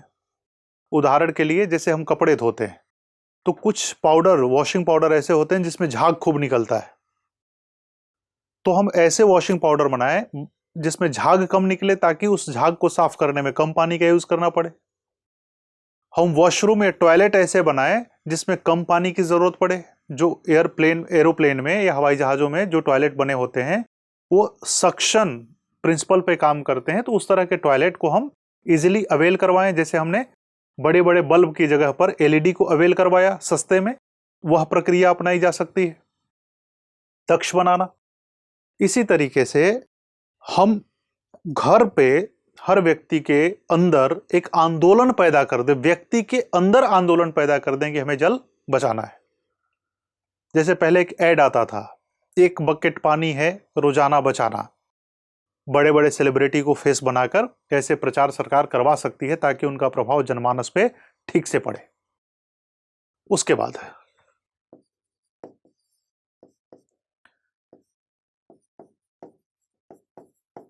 जल को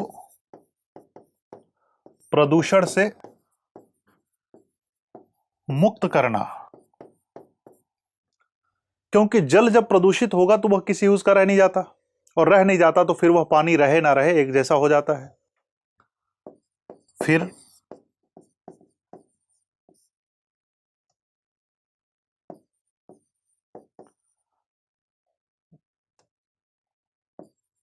वेस्ट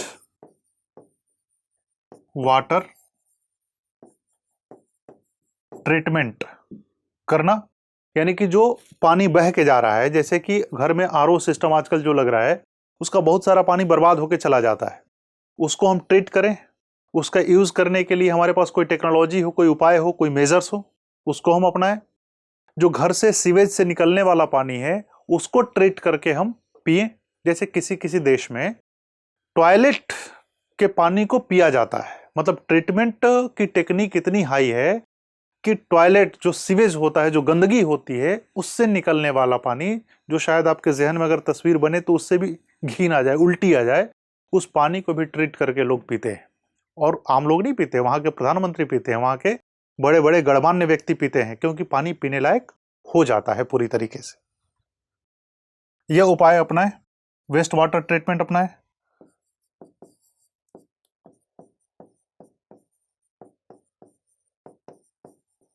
जन आंदोलन, पानी बचाने के लिए जन आंदोलन एक अच्छा उपाय है। बड़े बड़े लोगों को फ्रंट पे लाके हम उनके माध्यम से जल बचाने का अभियान शुरू करें। अब इसके अंदर घुसेंगे तो बहुत सारे उपाय हमारे पास आ जाते हैं। जैसे घर के जो नल होते हैं उनसे पानी का टपकाव होता रहता है। लोगों के छत पर जो टंकियां रहती हैं, नीचे से मोटर चल रहा है, ऊपर पानी जा रहा है, पानी भर गया, बह रहा है, तो उस पर लोगों का कोई ध्यान नहीं होता है। फिर उसके बाद ग्रामीण क्षेत्रों में जिस तरीके से इलेक्ट्रिफिकेशन हो रहा है, जिसको हम रूरल इलेक्ट्रिफिकेशन कहते हैं, तो मोटर से नीचे से पानी आ जा रहा है, मोटर लगा ले रहे हैं लोग, और पाइप से पानी निकाल के भैंस को नहला रहे हैं। तो उनको पता है, उनके जहन में ये बात बैठी हुई है कि शायद नीचे का पानी कभी खत्म होगा ही नहीं। तो उनके लिए क्या करना चाहिए कि वाटर प्राइसिंग कर दें, वाटर गवर्नेंस को बढ़ावा दिया जाए, है ना। तो जल, या इसको अंग्रेजी में लिखें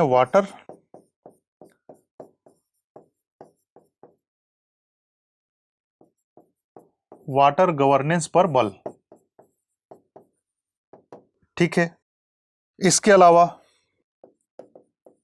जो उपाय हो सकते हैं वो ये हो सकते हैं,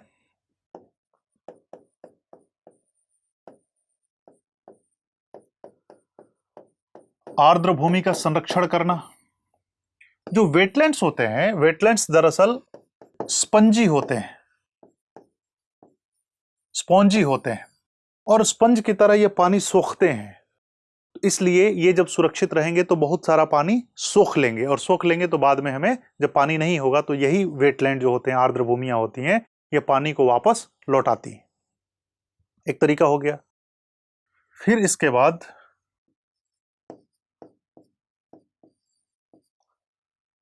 और उपाय हो सकते हैं, जैसे कि जल निकायों से अतिक्रमण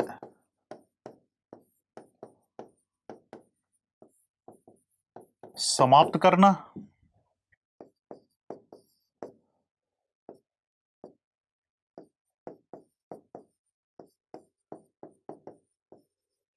पाठ्य पुस्तकों में जल संरक्षण को शामिल करना,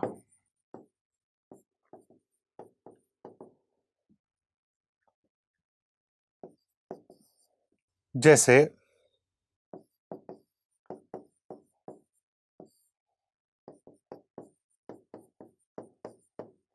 स्थानीय प्रयासों को हाईलाइट करना,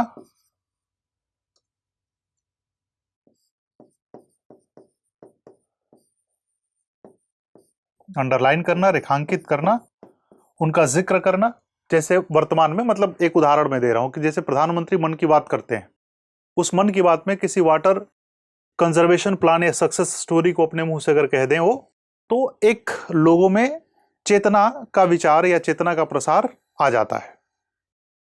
जैसे कई जगह पर बावड़ी कहा जाता है, कहीं पर ईरी कहा जाता है। जैसे तमिलनाडु में जल संरक्षण की जो स्थानीय विधि है उसको ईरी कहा जाता है। पहाड़ी क्षेत्रों में कुहुल कहा जाता है, कुहुल, ईरी, बावड़ी, है ना। बिहार में आहर पाइन, आहर पाइन बिहार में कहा जाता है। कहीं तालाब कहा जाता है, कहीं कुंड कहा जाता है। नागालैंड में जैसे कि कहा जाता है जाबो, जाबो नागालैंड में कहा जाता है इसको जाबो। अरुणाचल प्रदेश में कहा जाता है खूब। तो इस तरह के उपायों की चर्चा की जा सकती है कि अलग अलग प्रदेश के लोग अलग अलग विधि कौन से अपनाते हैं जल संरक्षण के लिए। तो ये तो जल संरक्षण के इतने सारे उपाय हो गए, कई बहुत सारे उपाय हो सकते हैं। तो इतने हमारे आंसर के लिए ठीक है।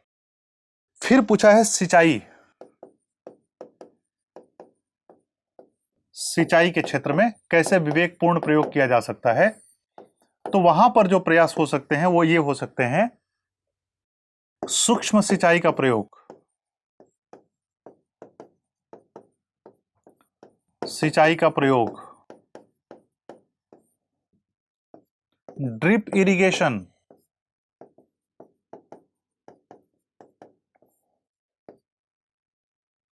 फिर हो सकता है हमारा फवारा सिंचाई,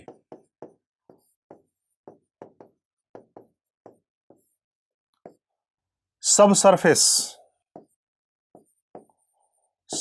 सरफेस इरिगेशन। सब सरफेस यानी कि सतह के नीचे हम एक नाले जैसी कोई संरचना का विकास कर दें और उससे होकर पानी जाए। उससे फायदा क्या होगा कि पानी का वाष्पीकरण नहीं होगा, पानी ज्यादा बर्बाद नहीं होगा। कम जल वाली फसल का चयन करना, ऐसी फसल हम उगाएं जिसमें पानी की रिक्वायरमेंट कम होती हो, यानी कि इसको कहेंगे क्लाइमेट फ्रेंडली एग्रीकल्चर या क्लाइमेट स्मार्ट एग्रीकल्चर का प्रयोग करना। उनके लिए सिंचाई, अपने आप सिंचाई की रिक्वायरमेंट क्या हो जाएगी, कम हो जाएगी। फर्टिगेशन का प्रयोग करना, जहां फर्टिलाइजर और इरिगेशन एक साथ यूज में आ जाते हैं। इस तरीके के अगर हम उपाय करते हैं तो उपाय करने से सिंचाई हमारी न केवल इफिशियंट होगी बल्कि इसमें लगने वाले पानी, लगने वाली लागत या लगने वाले एफर्ट भी हमारे यहां कम हो जाएंगे। ये एक तरीका हो गया।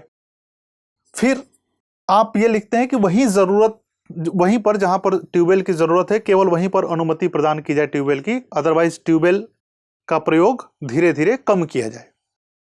लेकिन इन सबके लिए जरूरी है कि भारत में एक मानचित्रण किया जाए, मानचित्र तैयार किया जाए, भारत को अलग अलग जोन में बांटा जाए कि वहां पर पानी की कंडीशन क्या है, पानी की रिचार्ज की व्यवस्था क्या है, क्या जितना पानी निकलता है हर साल उतना रिचार्ज हो जाता है, नहीं होता है तो क्यों नहीं होता है। तो अलग अलग जोन में विभाजित करके अलग अलग प्रकार के उपाय अपनाए जाएं। ये नहीं कि जो तमिलनाडु में उपाय अपनाए जा रहे हैं वही कश्मीर में भी अपनाया जाए, जो अरुणाचल में अपनाए जा रहे हैं वही गुजरात में भी अपनाए जाए। जरूरी नहीं है कि ऐसे प्रोग्राम हमेशा सफल रहते हैं। तो स्थानीय स्तर पे हम जितना ज्यादा उपाय करेंगे, लोकल कंडीशन को देखकर जितना ज्यादा उपाय करेंगे, उतना ज्यादा हमारे लिए फायदेमंद होगा। ठीक है, तो नीचे मतलब कि आखिरी में आप एक दो पैराग्राफ में, क्योंकि 250 शब्द है आपके पास लिखने के लिए, तो आप आखिरी में लिखते हैं कि 2050 तक भारत की जनसंख्या लगभग 160 करोड़ हो जाने की संभावना है। ऐसे में आने वाले समय में पानी की किल्लत और भी बढ़ेगी, इसलिए जरूरी है कि हम समय रहते सचेत हो जाएं। अच्छी बात यह है, इसके साथ आप इस एंड पे भी खत्म कर सकते हैं कि जो पश्चिमी तटवर्ती जिले हैं या पूर्वी तटवर्ती जिले हैं या प्रायद्वीपीय भारत के कुछ जिले हैं, वहां पर ग्राउंड वाटर का लेवल बढ़ा है, ग्राउंड वाटर का लेवल बढ़ा है। यह प्रेरित करेगा दूसरे क्षेत्र के लोगों को अपने यहां ग्राउंड वाटर रिचार्ज को बढ़ावा देने के लिए। तो इस तरह के बढ़ावे दिए जा सकते हैं जहां पर भ्रष्टाचार को कम कर दिया जाए और इंडस्ट्रियल और रेजिडेंशियल जो वेस्ट वाटर है उसको हम लोग कम कर सकें। ऐसे उपायों की चर्चा की जानी चाहिए या ऐसे उपायों पर काम किया जाना चाहिए। तो ये आपका आंसर पूछा गया था, इसको ऐसे आप फ्रेम कर सकते हैं। अगले प्रश्न पे आते हैं हम लोग। अगला प्रश्न है, भारत सरकार द्वारा आरंभ किए गए राष्ट्रीय स्वच्छ वायु कार्यक्रम की प्रमुख विशेषताएं क्या है? राष्ट्रीय स्वच्छ वायु कार्यक्रम की प्रमुख विशेषताएं क्या है? फिर से वही डिस्क्रिप्टिव सा क्वेश्चन है, इसका आंसर लिखना है आपको। NCAP देखो, लिखने के लिए इसमें है 250 शब्द, 250 शब्द में आंसर लिखना है। और लिखने लायक इस प्रश्न में मतलब उसकी विशेषताएं अगर हम लिखने चलें तो बहुत सारा हमें कुछ नहीं मिल नहीं पाएगा। तो हमें इसको थोड़ा सा प्रेजेंस ऑफ माइंड दिखा के उस एग्जामिनेशन हॉल में अलग तरीके से फ्रेम करना था। और ये आपको बहुत अच्छे से पता होगा कि अगर कोई प्रश्न पूछा जाता है 200 शब्द में लिखने के लिए तो ±10% तो चलता है, यानी कि लगभग इसको हम लोग 225 से लेकर 275 शब्द तक लिख सकते हैं। ऐसे प्रश्नों को इसकी गुंजाइश बनी रहती है। तो देखिए, राष्ट्रीय स्वच्छ वायु कार्यक्रम पूरा नाम है इसका।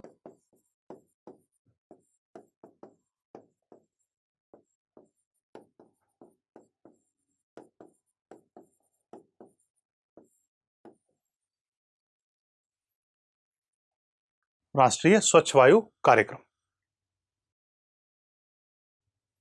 अब इसके बारे में आपसे पूछा गया है, तो पहली बात कि स्वच्छ वायु जरूरी क्यों है? तो इसका आंसर आप 2-3 पार्ट में इसको भी डिवाइड कर सकते हैं और ये लिख सकते हैं, जैसे पार्ट 1 में आप लिख सकते हैं कि वर्तमान विश्व में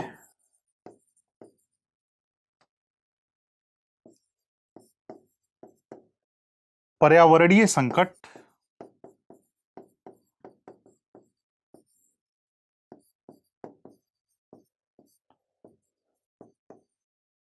मुख्य मुद्दा बना हुआ है। यहां से आप अपने प्रश्न की शुरुआत कर सकते हैं। वर्तमान विश्व में पर्यावरणीय संकट मुख्य मुद्दा बना हुआ है। यह पर्यावरणीय संकट कई रूपों में हमारे समक्ष उपस्थित होता है, जिसमें जलवायु परिवर्तन से लेकर प्रदूषण तक शामिल है। वायु प्रदूषण न केवल विकसित अपितु विकासशील देशों के लिए एक बहुत बड़ी चुनौती बनकर उभरा है, जिससे निपटने के लिए विश्व के अलग अलग देश अलग अलग प्रकार से अपने यहां उपाय कर रहे हैं। ठीक है, विश्व के अलग अलग देश प्रयासरत हैं उस उपाय को करने के लिए जिसके द्वारा वायु को साफ सुथरा किया जा सके। इसी क्रम में भारत सरकार ने कई पहल की है, या इसी क्रम में भारत सरकार द्वारा कई स्कीम, कई कार्यक्रम, कई योजनाएं चलाई जा रही हैं जिससे वायु की गुणवत्ता में सुधार किया जा सके। यहां पर आप लिख देते हैं पार्ट 1 में। पार्ट 2 में लिखिए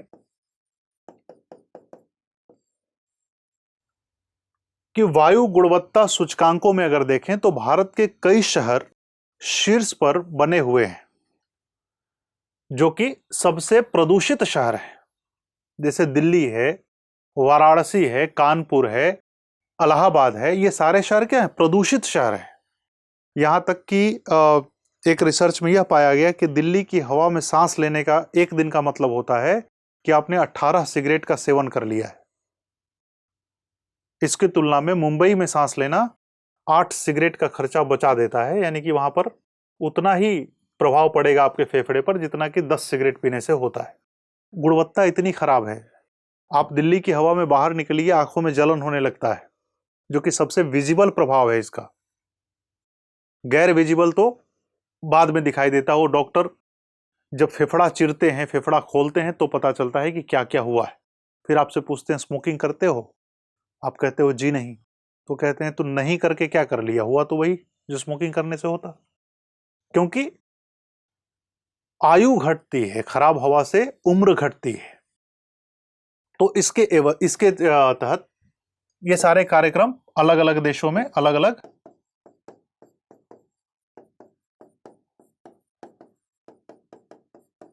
देशों में शुरू किया गया, प्रारंभ किया गया।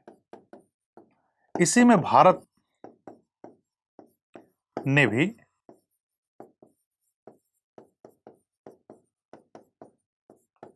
कई प्रयास किए हैं, जैसे नेशनल एयर क्वालिटी इंडेक्स,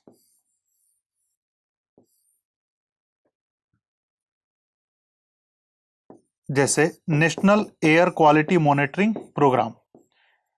जब स्वच्छ भारत की बात होती है, क्लीन इंडिया की बात होती है, उसी के तहत यह national air quality monitoring programme शुरू किया गया था। और national air quality monitoring programme में कुछ प्रदूषकों को टारगेट किया गया था कि इन प्रदूषकों पर हमें काम करना है। उन प्रदूषकों में एक था PM10 और एक था PM2.5। ये प्रदूषक हैं, बहुत सारे प्रदूषक थे, उनमें से 2 ये थे।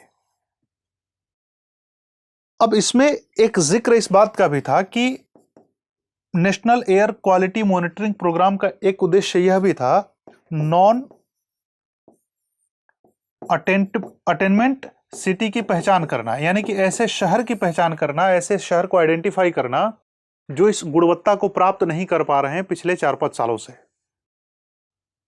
तो उन शहरों में हवा की स्थिति को ठीक करना, इसके आधार पे नेशनल एयर क्वालिटी इंडेक्स के आधार पे NQI या नेशनल एयर क्वालिटी इंडेक्स के आधार पर हवा को 6 कैटेगरी में बांटा गया था।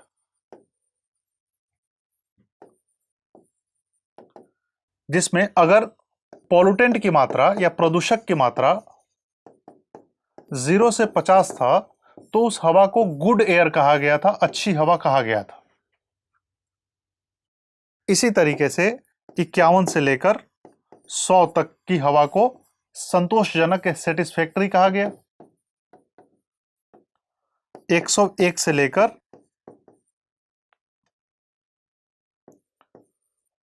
200 पॉल्यूटेंट की मात्रा वाली हवा को कहा गया मॉडरेटली या मध्यम रूप से प्रदूषित हवा। इसी तरीके से जो लास्ट हवा थी उसमें 401 से लेकर 500 की मात्रा थी और सीवियरली हैजार्डस यानी कि खतरनाक हवा कहा गया। यानी कि जिस हवा में 400 से 500 ppm पॉल्यूटेंट होते हैं, पार्ट्स पर मिलियन पॉल्यूटेंट होते हैं, वह हवा एकदम खतरनाक है, जहरीली है, टॉक्सिक है।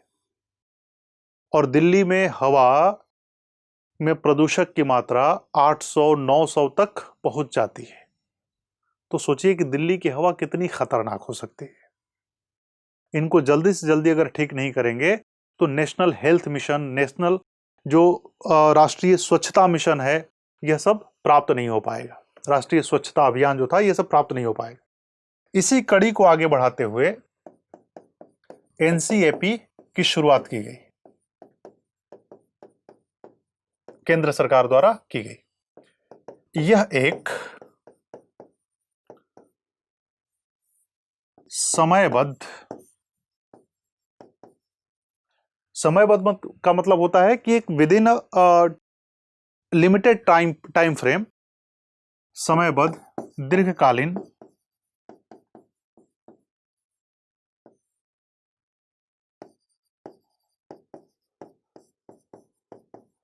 चलाया जाने वाला कार्यक्रम है, जिसका उद्देश्य क्या है कि आने वाले 4-5 सालों में, यानी कि 2024 तक पीएम पार्टिकुलेट मैटर के प्रदूषण में 20 से 30% की कटौती करना है। 20 से 30% की कटौती करना है।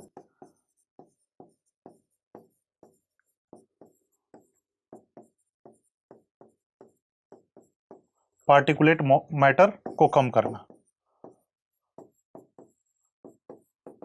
जिसके लिए आधार वर्ष 2017 रहेगा। यानी कि 17 के लेवल पे जितना था, जैसे 17 के लेवल पे मान लो 2017 के लेवल पे 100 पीएम थे, तो 2024 तक 70 से 80 कर देना है।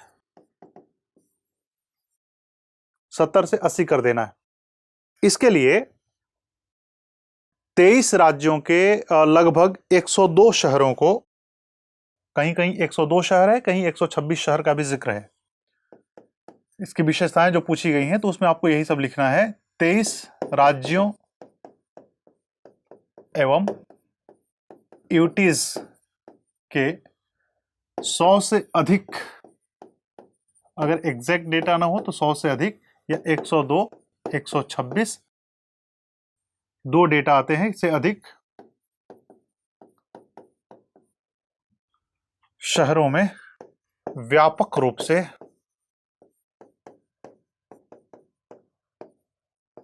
निगरानी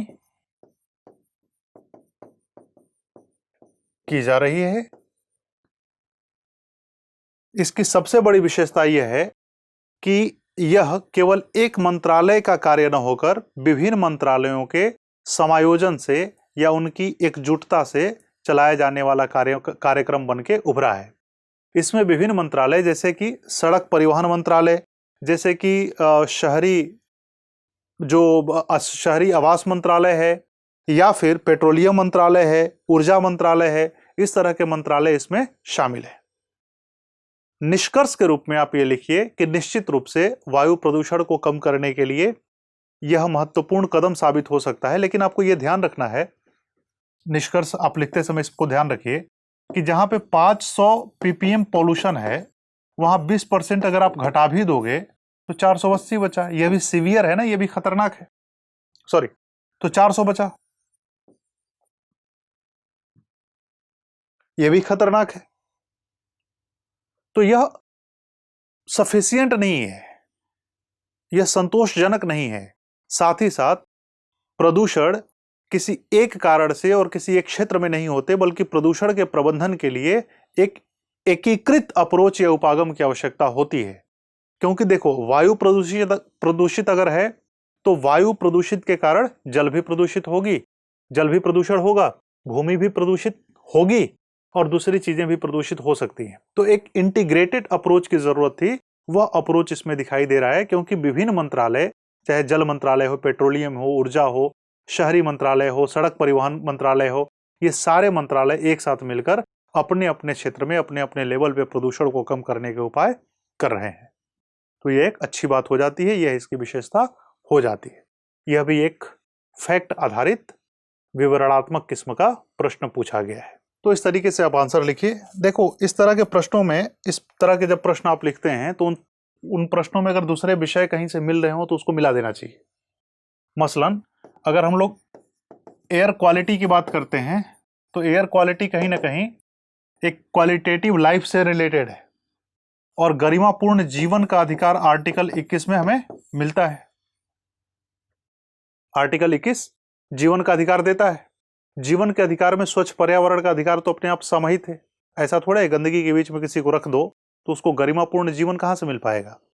यही नहीं, इस क्वेश्चन को आप एसडीजी जो सस्टेनेबल डेवलपमेंट गोल है, मेरे ख्याल से वो दूसरा गोल है, एसडीजी का सेकंड गोल है जो जीवन से संबंधित है।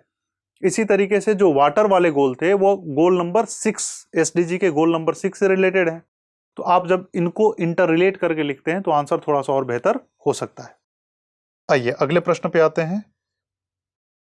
यह प्रश्न डिजास्टर मैनेजमेंट से पूछा गया है। आपदा प्रबंधन में पूर्ववर्ती प्रतिक्रियात्मक उपागम से हटते हुए भारत सरकार द्वारा आरंभ किए गए अभिनूतन उपायों की विवेचना कीजिए। 250 शब्दों में उत्तर दीजिए। Discuss the recent measures initiated in disaster management by the government of India departing from the earlier reactive approach. प्रश्न यह है कि जो पहले के रिएक्टिव अप्रोच थे,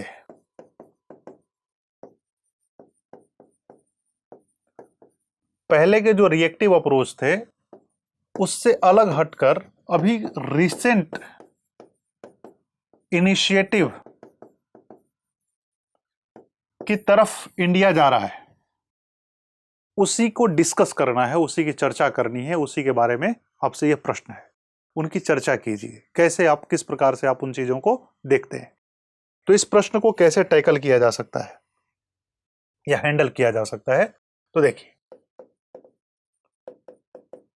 पार्ट 1 पहला हिस्सा।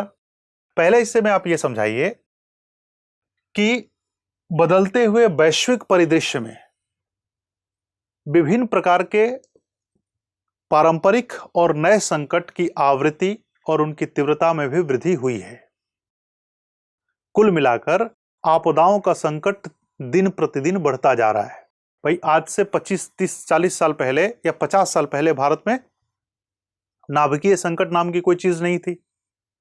आज से 50 साल पहले इंडस्ट्री नहीं था तो इंडस्ट्रियल संकट की कोई बात नहीं थी। आज से कुछ दशक पहले बाढ़ और सूखे के अलावा भारत में कोई आपदा मानी ही नहीं जाती थी, गिनी ही नहीं जाती थी। इसलिए पहले भारत में आपदा प्रबंधन कृषि मंत्रालय के तहत रखा गया था, क्योंकि या तो बाढ़ आएगी या सूखा आएगा और दोनों ही स्थिति में जो प्रभावित होगी वो कृषि होगी। तो कृषि मंत्रालय का यह काम था कि आपदा प्रबंधन को देख ले। फिर बाद में कृषि मंत्रालय से उठाकर इसे गृह मंत्रालय में रख दिया गया।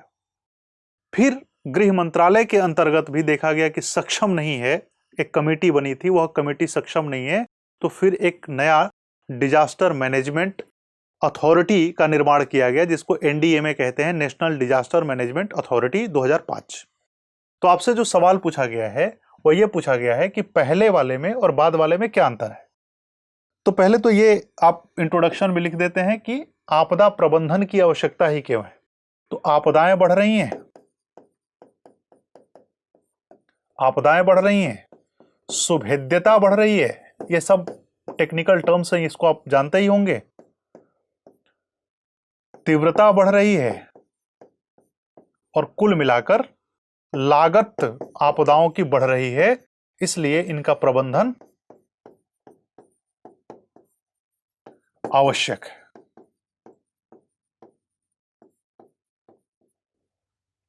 प्रबंधन आवश्यक है। फिर पैराग्राफ आप चेंज करते हैं और उसमें लिखते हैं कि उसमें यह समझाने की कोशिश कीजिए कि दरअसल रिएक्टिव अप्रोच ऑफ मैनेजमेंट क्या होता है, प्रतिक्रियात्मक उपागम क्या होता है प्रबंधन का।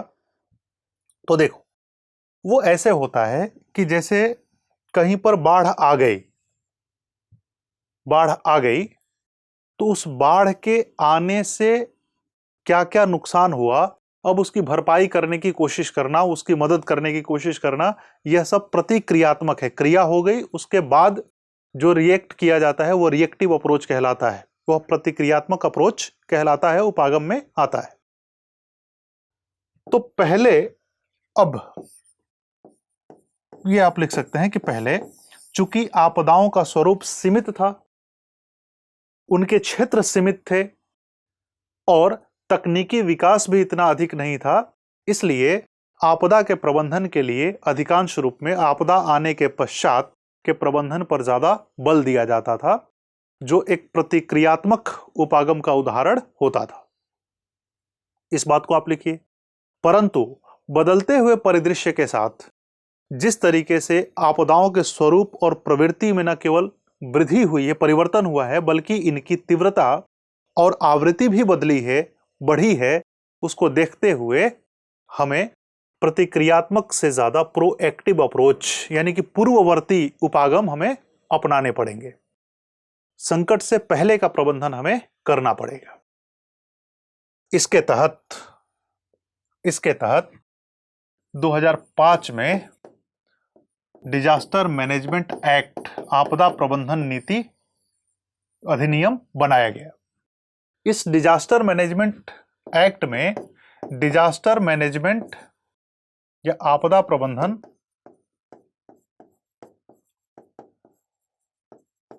चक्र को अपनाया गया। आपदा प्रबंधन चक्र है, 3 लेवल पे काम करता है, 3 चरण में काम करता है। आपदा पूर्व, आपदा के बाद या आपदा के दौरान पहले, और फिर आपदा के बाद।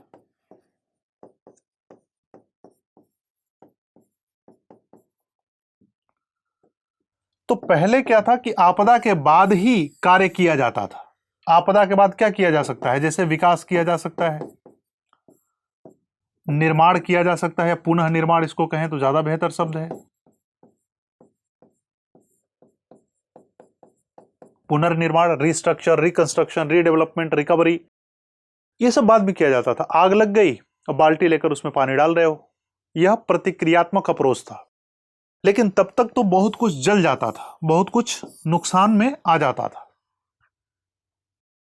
तो उसको समझते हुए इस अधिनियम के तहत यह व्यवस्था की गई, क्योंकि भाई वैश्विक स्तर पर भी जो प्रयास किए जा रहे हैं उनके साथ भी कदम ताल करना है हमें।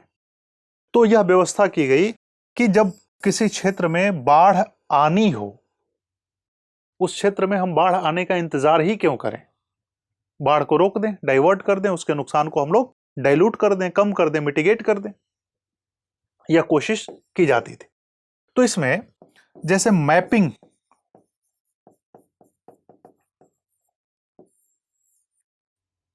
कर लीजिए कि जैसे यह भारत का क्षेत्र है, यह भारत है,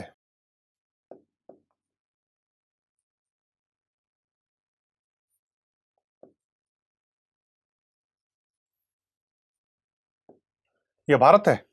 अब भारत के अलग अलग क्षेत्र में, जैसे ये कोस्टल एरिया है, यहां पर समुद्री जल के आपदाएं आएंगी, सुनामी हो सकता है, चक्रवात हो सकता है, उससे यह क्षेत्र प्रभावित होगा, राइट। इसी तरीके से यहां पर बाढ़ और सूखे की कहानी देखने को मिल सकती है, लू की घटना देखने को मिल सकती है, उत्तराखंड में लैंडस्लाइड की घटना, कश्मीर में एवलांच या हिमस्खलन की घटना देखने को मिल सकती है। तो अलग अलग जोनेशन कर दें हम, यही किया जा रहा है। तो जैसे ही हमने देख लिया कि उत्तराखंड में लैंडस्लाइड की घटना या कश्मीर में एवलांची की घटना ज्यादा होने वाली है, हिमस्खलन की घटना ज्यादा होती है, तो उन क्षेत्रों में हम इन घटनाओं को रोकने के लिए कुछ उपाय करने लगते हैं। और जैसे ही हमने उपाय कर दिया, उसको कहते हैं प्रिवेंट करना या रोकथाम। रुक गई घटना तो फिर सारी जान माल की क्षति जो होने वाली थी वो बच गई। अगर प्रिवेंशन नहीं हो पा रहा है तो उसको मिटिगेट कर दें या न्यूनीकरण जिसको कहा जाता है, कम कर दें। जहां पर 50 लोग प्रभावित होने वाले थे, उनकी संख्या को घटाकर हम 2 या 3 कर दें। ये पूर्ववर्ती अप्रोच कहलाते हैं, प्रोएक्टिव अप्रोच कहलाते हैं। यही बदलाव हुआ है आपदा प्रबंधन में। और फिर बाकी 2-3 के लिए भी हम अपनी तैयारी, प्रिपेयर्डनेस जारी रखें। जैसे ये घटना होती है, हमारे पास तैयारी इतनी व्यापक हो कि हम तुरंत अनुक्रिया में उतर जाएं, प्रतिक्रिया नहीं, रिस्पॉन्स। जैसे राहत, जैसे बचाव, इन कार्यों में हम अपने आप को झोंक दें तो 2-3 लोग भी जो प्रभावित होने वाले थे वो भी बच जाएंगे। यह रिसेंट चेंज आया है आपदा प्रबंधन को लेकर। फिर जब आपदा चली जाती है, आपदा जब चली जाती है तो इसमें तो प्रतिक्रियात्मक आपने लिख दिया, अब आप लिख रहे हैं रिसेंट चेंजेस को, कि इसको अपनाते हुए भारत में आपदा का प्रबंधन किया जा रहा है। भारत में आपदा प्रबंधन न केवल भारत के अनुभवों के आधार पर किया जा रहा है बल्कि विश्व के साथ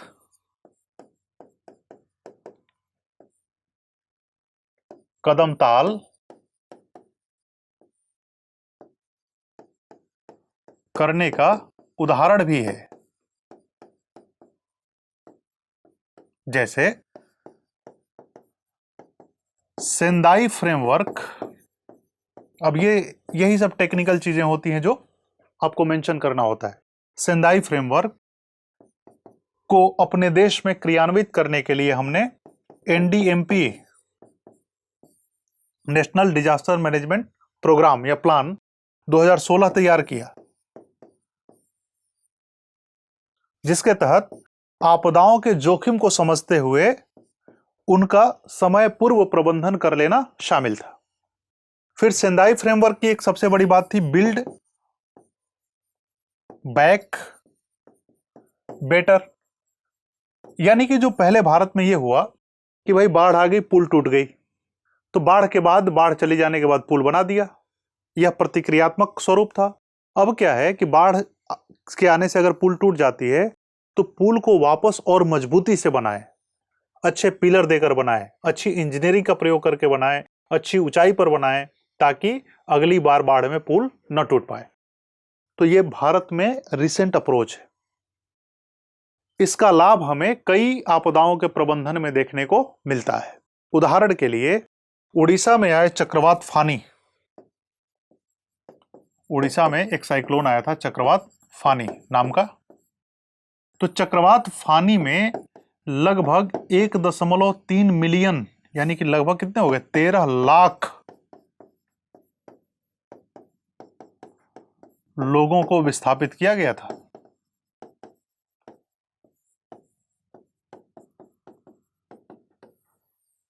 तो प्रोएक्टिव अप्रोच का यह परिणाम रहा। 13 लाख लोगों को रातों रात विस्थापित कर देना और उनको बचा लेना, यह बहुत बड़ा उदाहरण है। इस चक्रवात फानी में हवाओं की गति 220 किलोमीटर प्रति घंटा तक पहुंच गई थी। अगर यह व्यवस्था नहीं होती तो यह हवा लाखों लोगों को समाप्त करके गई होती। बहुत खतरनाक चक्रवात था, बहुत कम हताहत हुए, और इसकी तारीफ न केवल भारत में, विश्व में, बल्कि अंतर्राष्ट्रीय स्तर पर यूएन द्वारा भी इसकी तारीफ की गई उड़ीसा सरकार की। पहले ये चक्रवात आते थे तो हजारों लोग मर जाते थे। तो अब सरकार क्या कर रही है, प्रोएक्टिव अप्रोच में, रिसेंट अप्रोच में आपको क्या क्या लिखना है कि रिसेंट अप्रोच के उदाहरण किन किन बातों से मिलते हैं। तो पूर्व सूचना प्रणाली, मैपिंग की व्यवस्था कर देना, जन भागिता या जन सहभागिता को बढ़ावा देना। अब इस चक्रवात में क्या किया गया था, उड़ीसा में शेल्टर बनाए गए थे, लगभग 900 चक्रवात शेल्टर बनाए गए हैं, उसी में लोगों को विस्थापित किया गया। समय पर सूचना दे देना, ट्रांसपोर्टेशन, कनेक्टिविटी, इन सारी चीजों को इतना बेहतर कर दिया जाता है। भाई अब सुनामी अगर आने वाली होगी तो हैदराबाद में लगा हुआ सिस्टम हमें बहुत पहले खबर दे देगा। आईएमडी हमें सूचना दे देता है कि कब कहां पर किस तरह का मौसम होने वाला है, उसके अकॉर्डिंग हम अपनी व्यवस्था कर लेंगे। पहले ये सब सूचनाओं का अभाव था। सैटेलाइट, कई सारे सैटेलाइट छोड़े जा रहे हैं, जिससे मैनेजमेंट में हमें बहुत सारी मदद मिल रही है। न केवल आपदा से पहले बल्कि आपदा के दौरान मैनेजमेंट में भी ड्रोन की सहायता लिया जा रहा है, तकनीक का प्रयोग किया जा रहा है, और इन सब चीजों को मिलाकर आपदा से होने वाली हानि धीरे धीरे कम करने की कोशिश की जा रही है। लेकिन फिर भी भारत चूंकि विश्व के विशालतम देशों में से एक है, अतः यह कोशिश पर्याप्त नहीं है, बल्कि इसकी गति को और बढ़ाने की आवश्यकता है, जिससे आपदा प्रबंधन को न्यूनतम और नगण्य किया जा सके, ताकि हम विश्व के स्तर पर सेंदाई फ्रेमवर्क के लक्ष्यों को भी प्राप्त कर सकें। ये विवेचना करनी है, यही चर्चा करनी। तो यही 5 प्रश्न पूछे गए थे आपके थर्ड पेपर में डिजास्टर मैनेजमेंट और इन्वायरमेंट इकोलॉजी से, जो आपस में एक दूसरे से संबंधित भी हैं। और इनके लगभग अप्रोच ऐसे होने चाहिए आंसर में, आंसर कोई परफेक्ट होता नहीं है, तो लगभग ये मोटे तौर पर ये सारी बातें अगर समाहित है आपके आंसर में तो आपका आंसर ठीक है, और नहीं समाहित है तो आप इसको करने की कोशिश करिए। उम्मीद है कि किसी न किसी रूप में आपको इससे मदद मिलेगी। तब तक अपना ख्याल रखिए। धन्यवाद।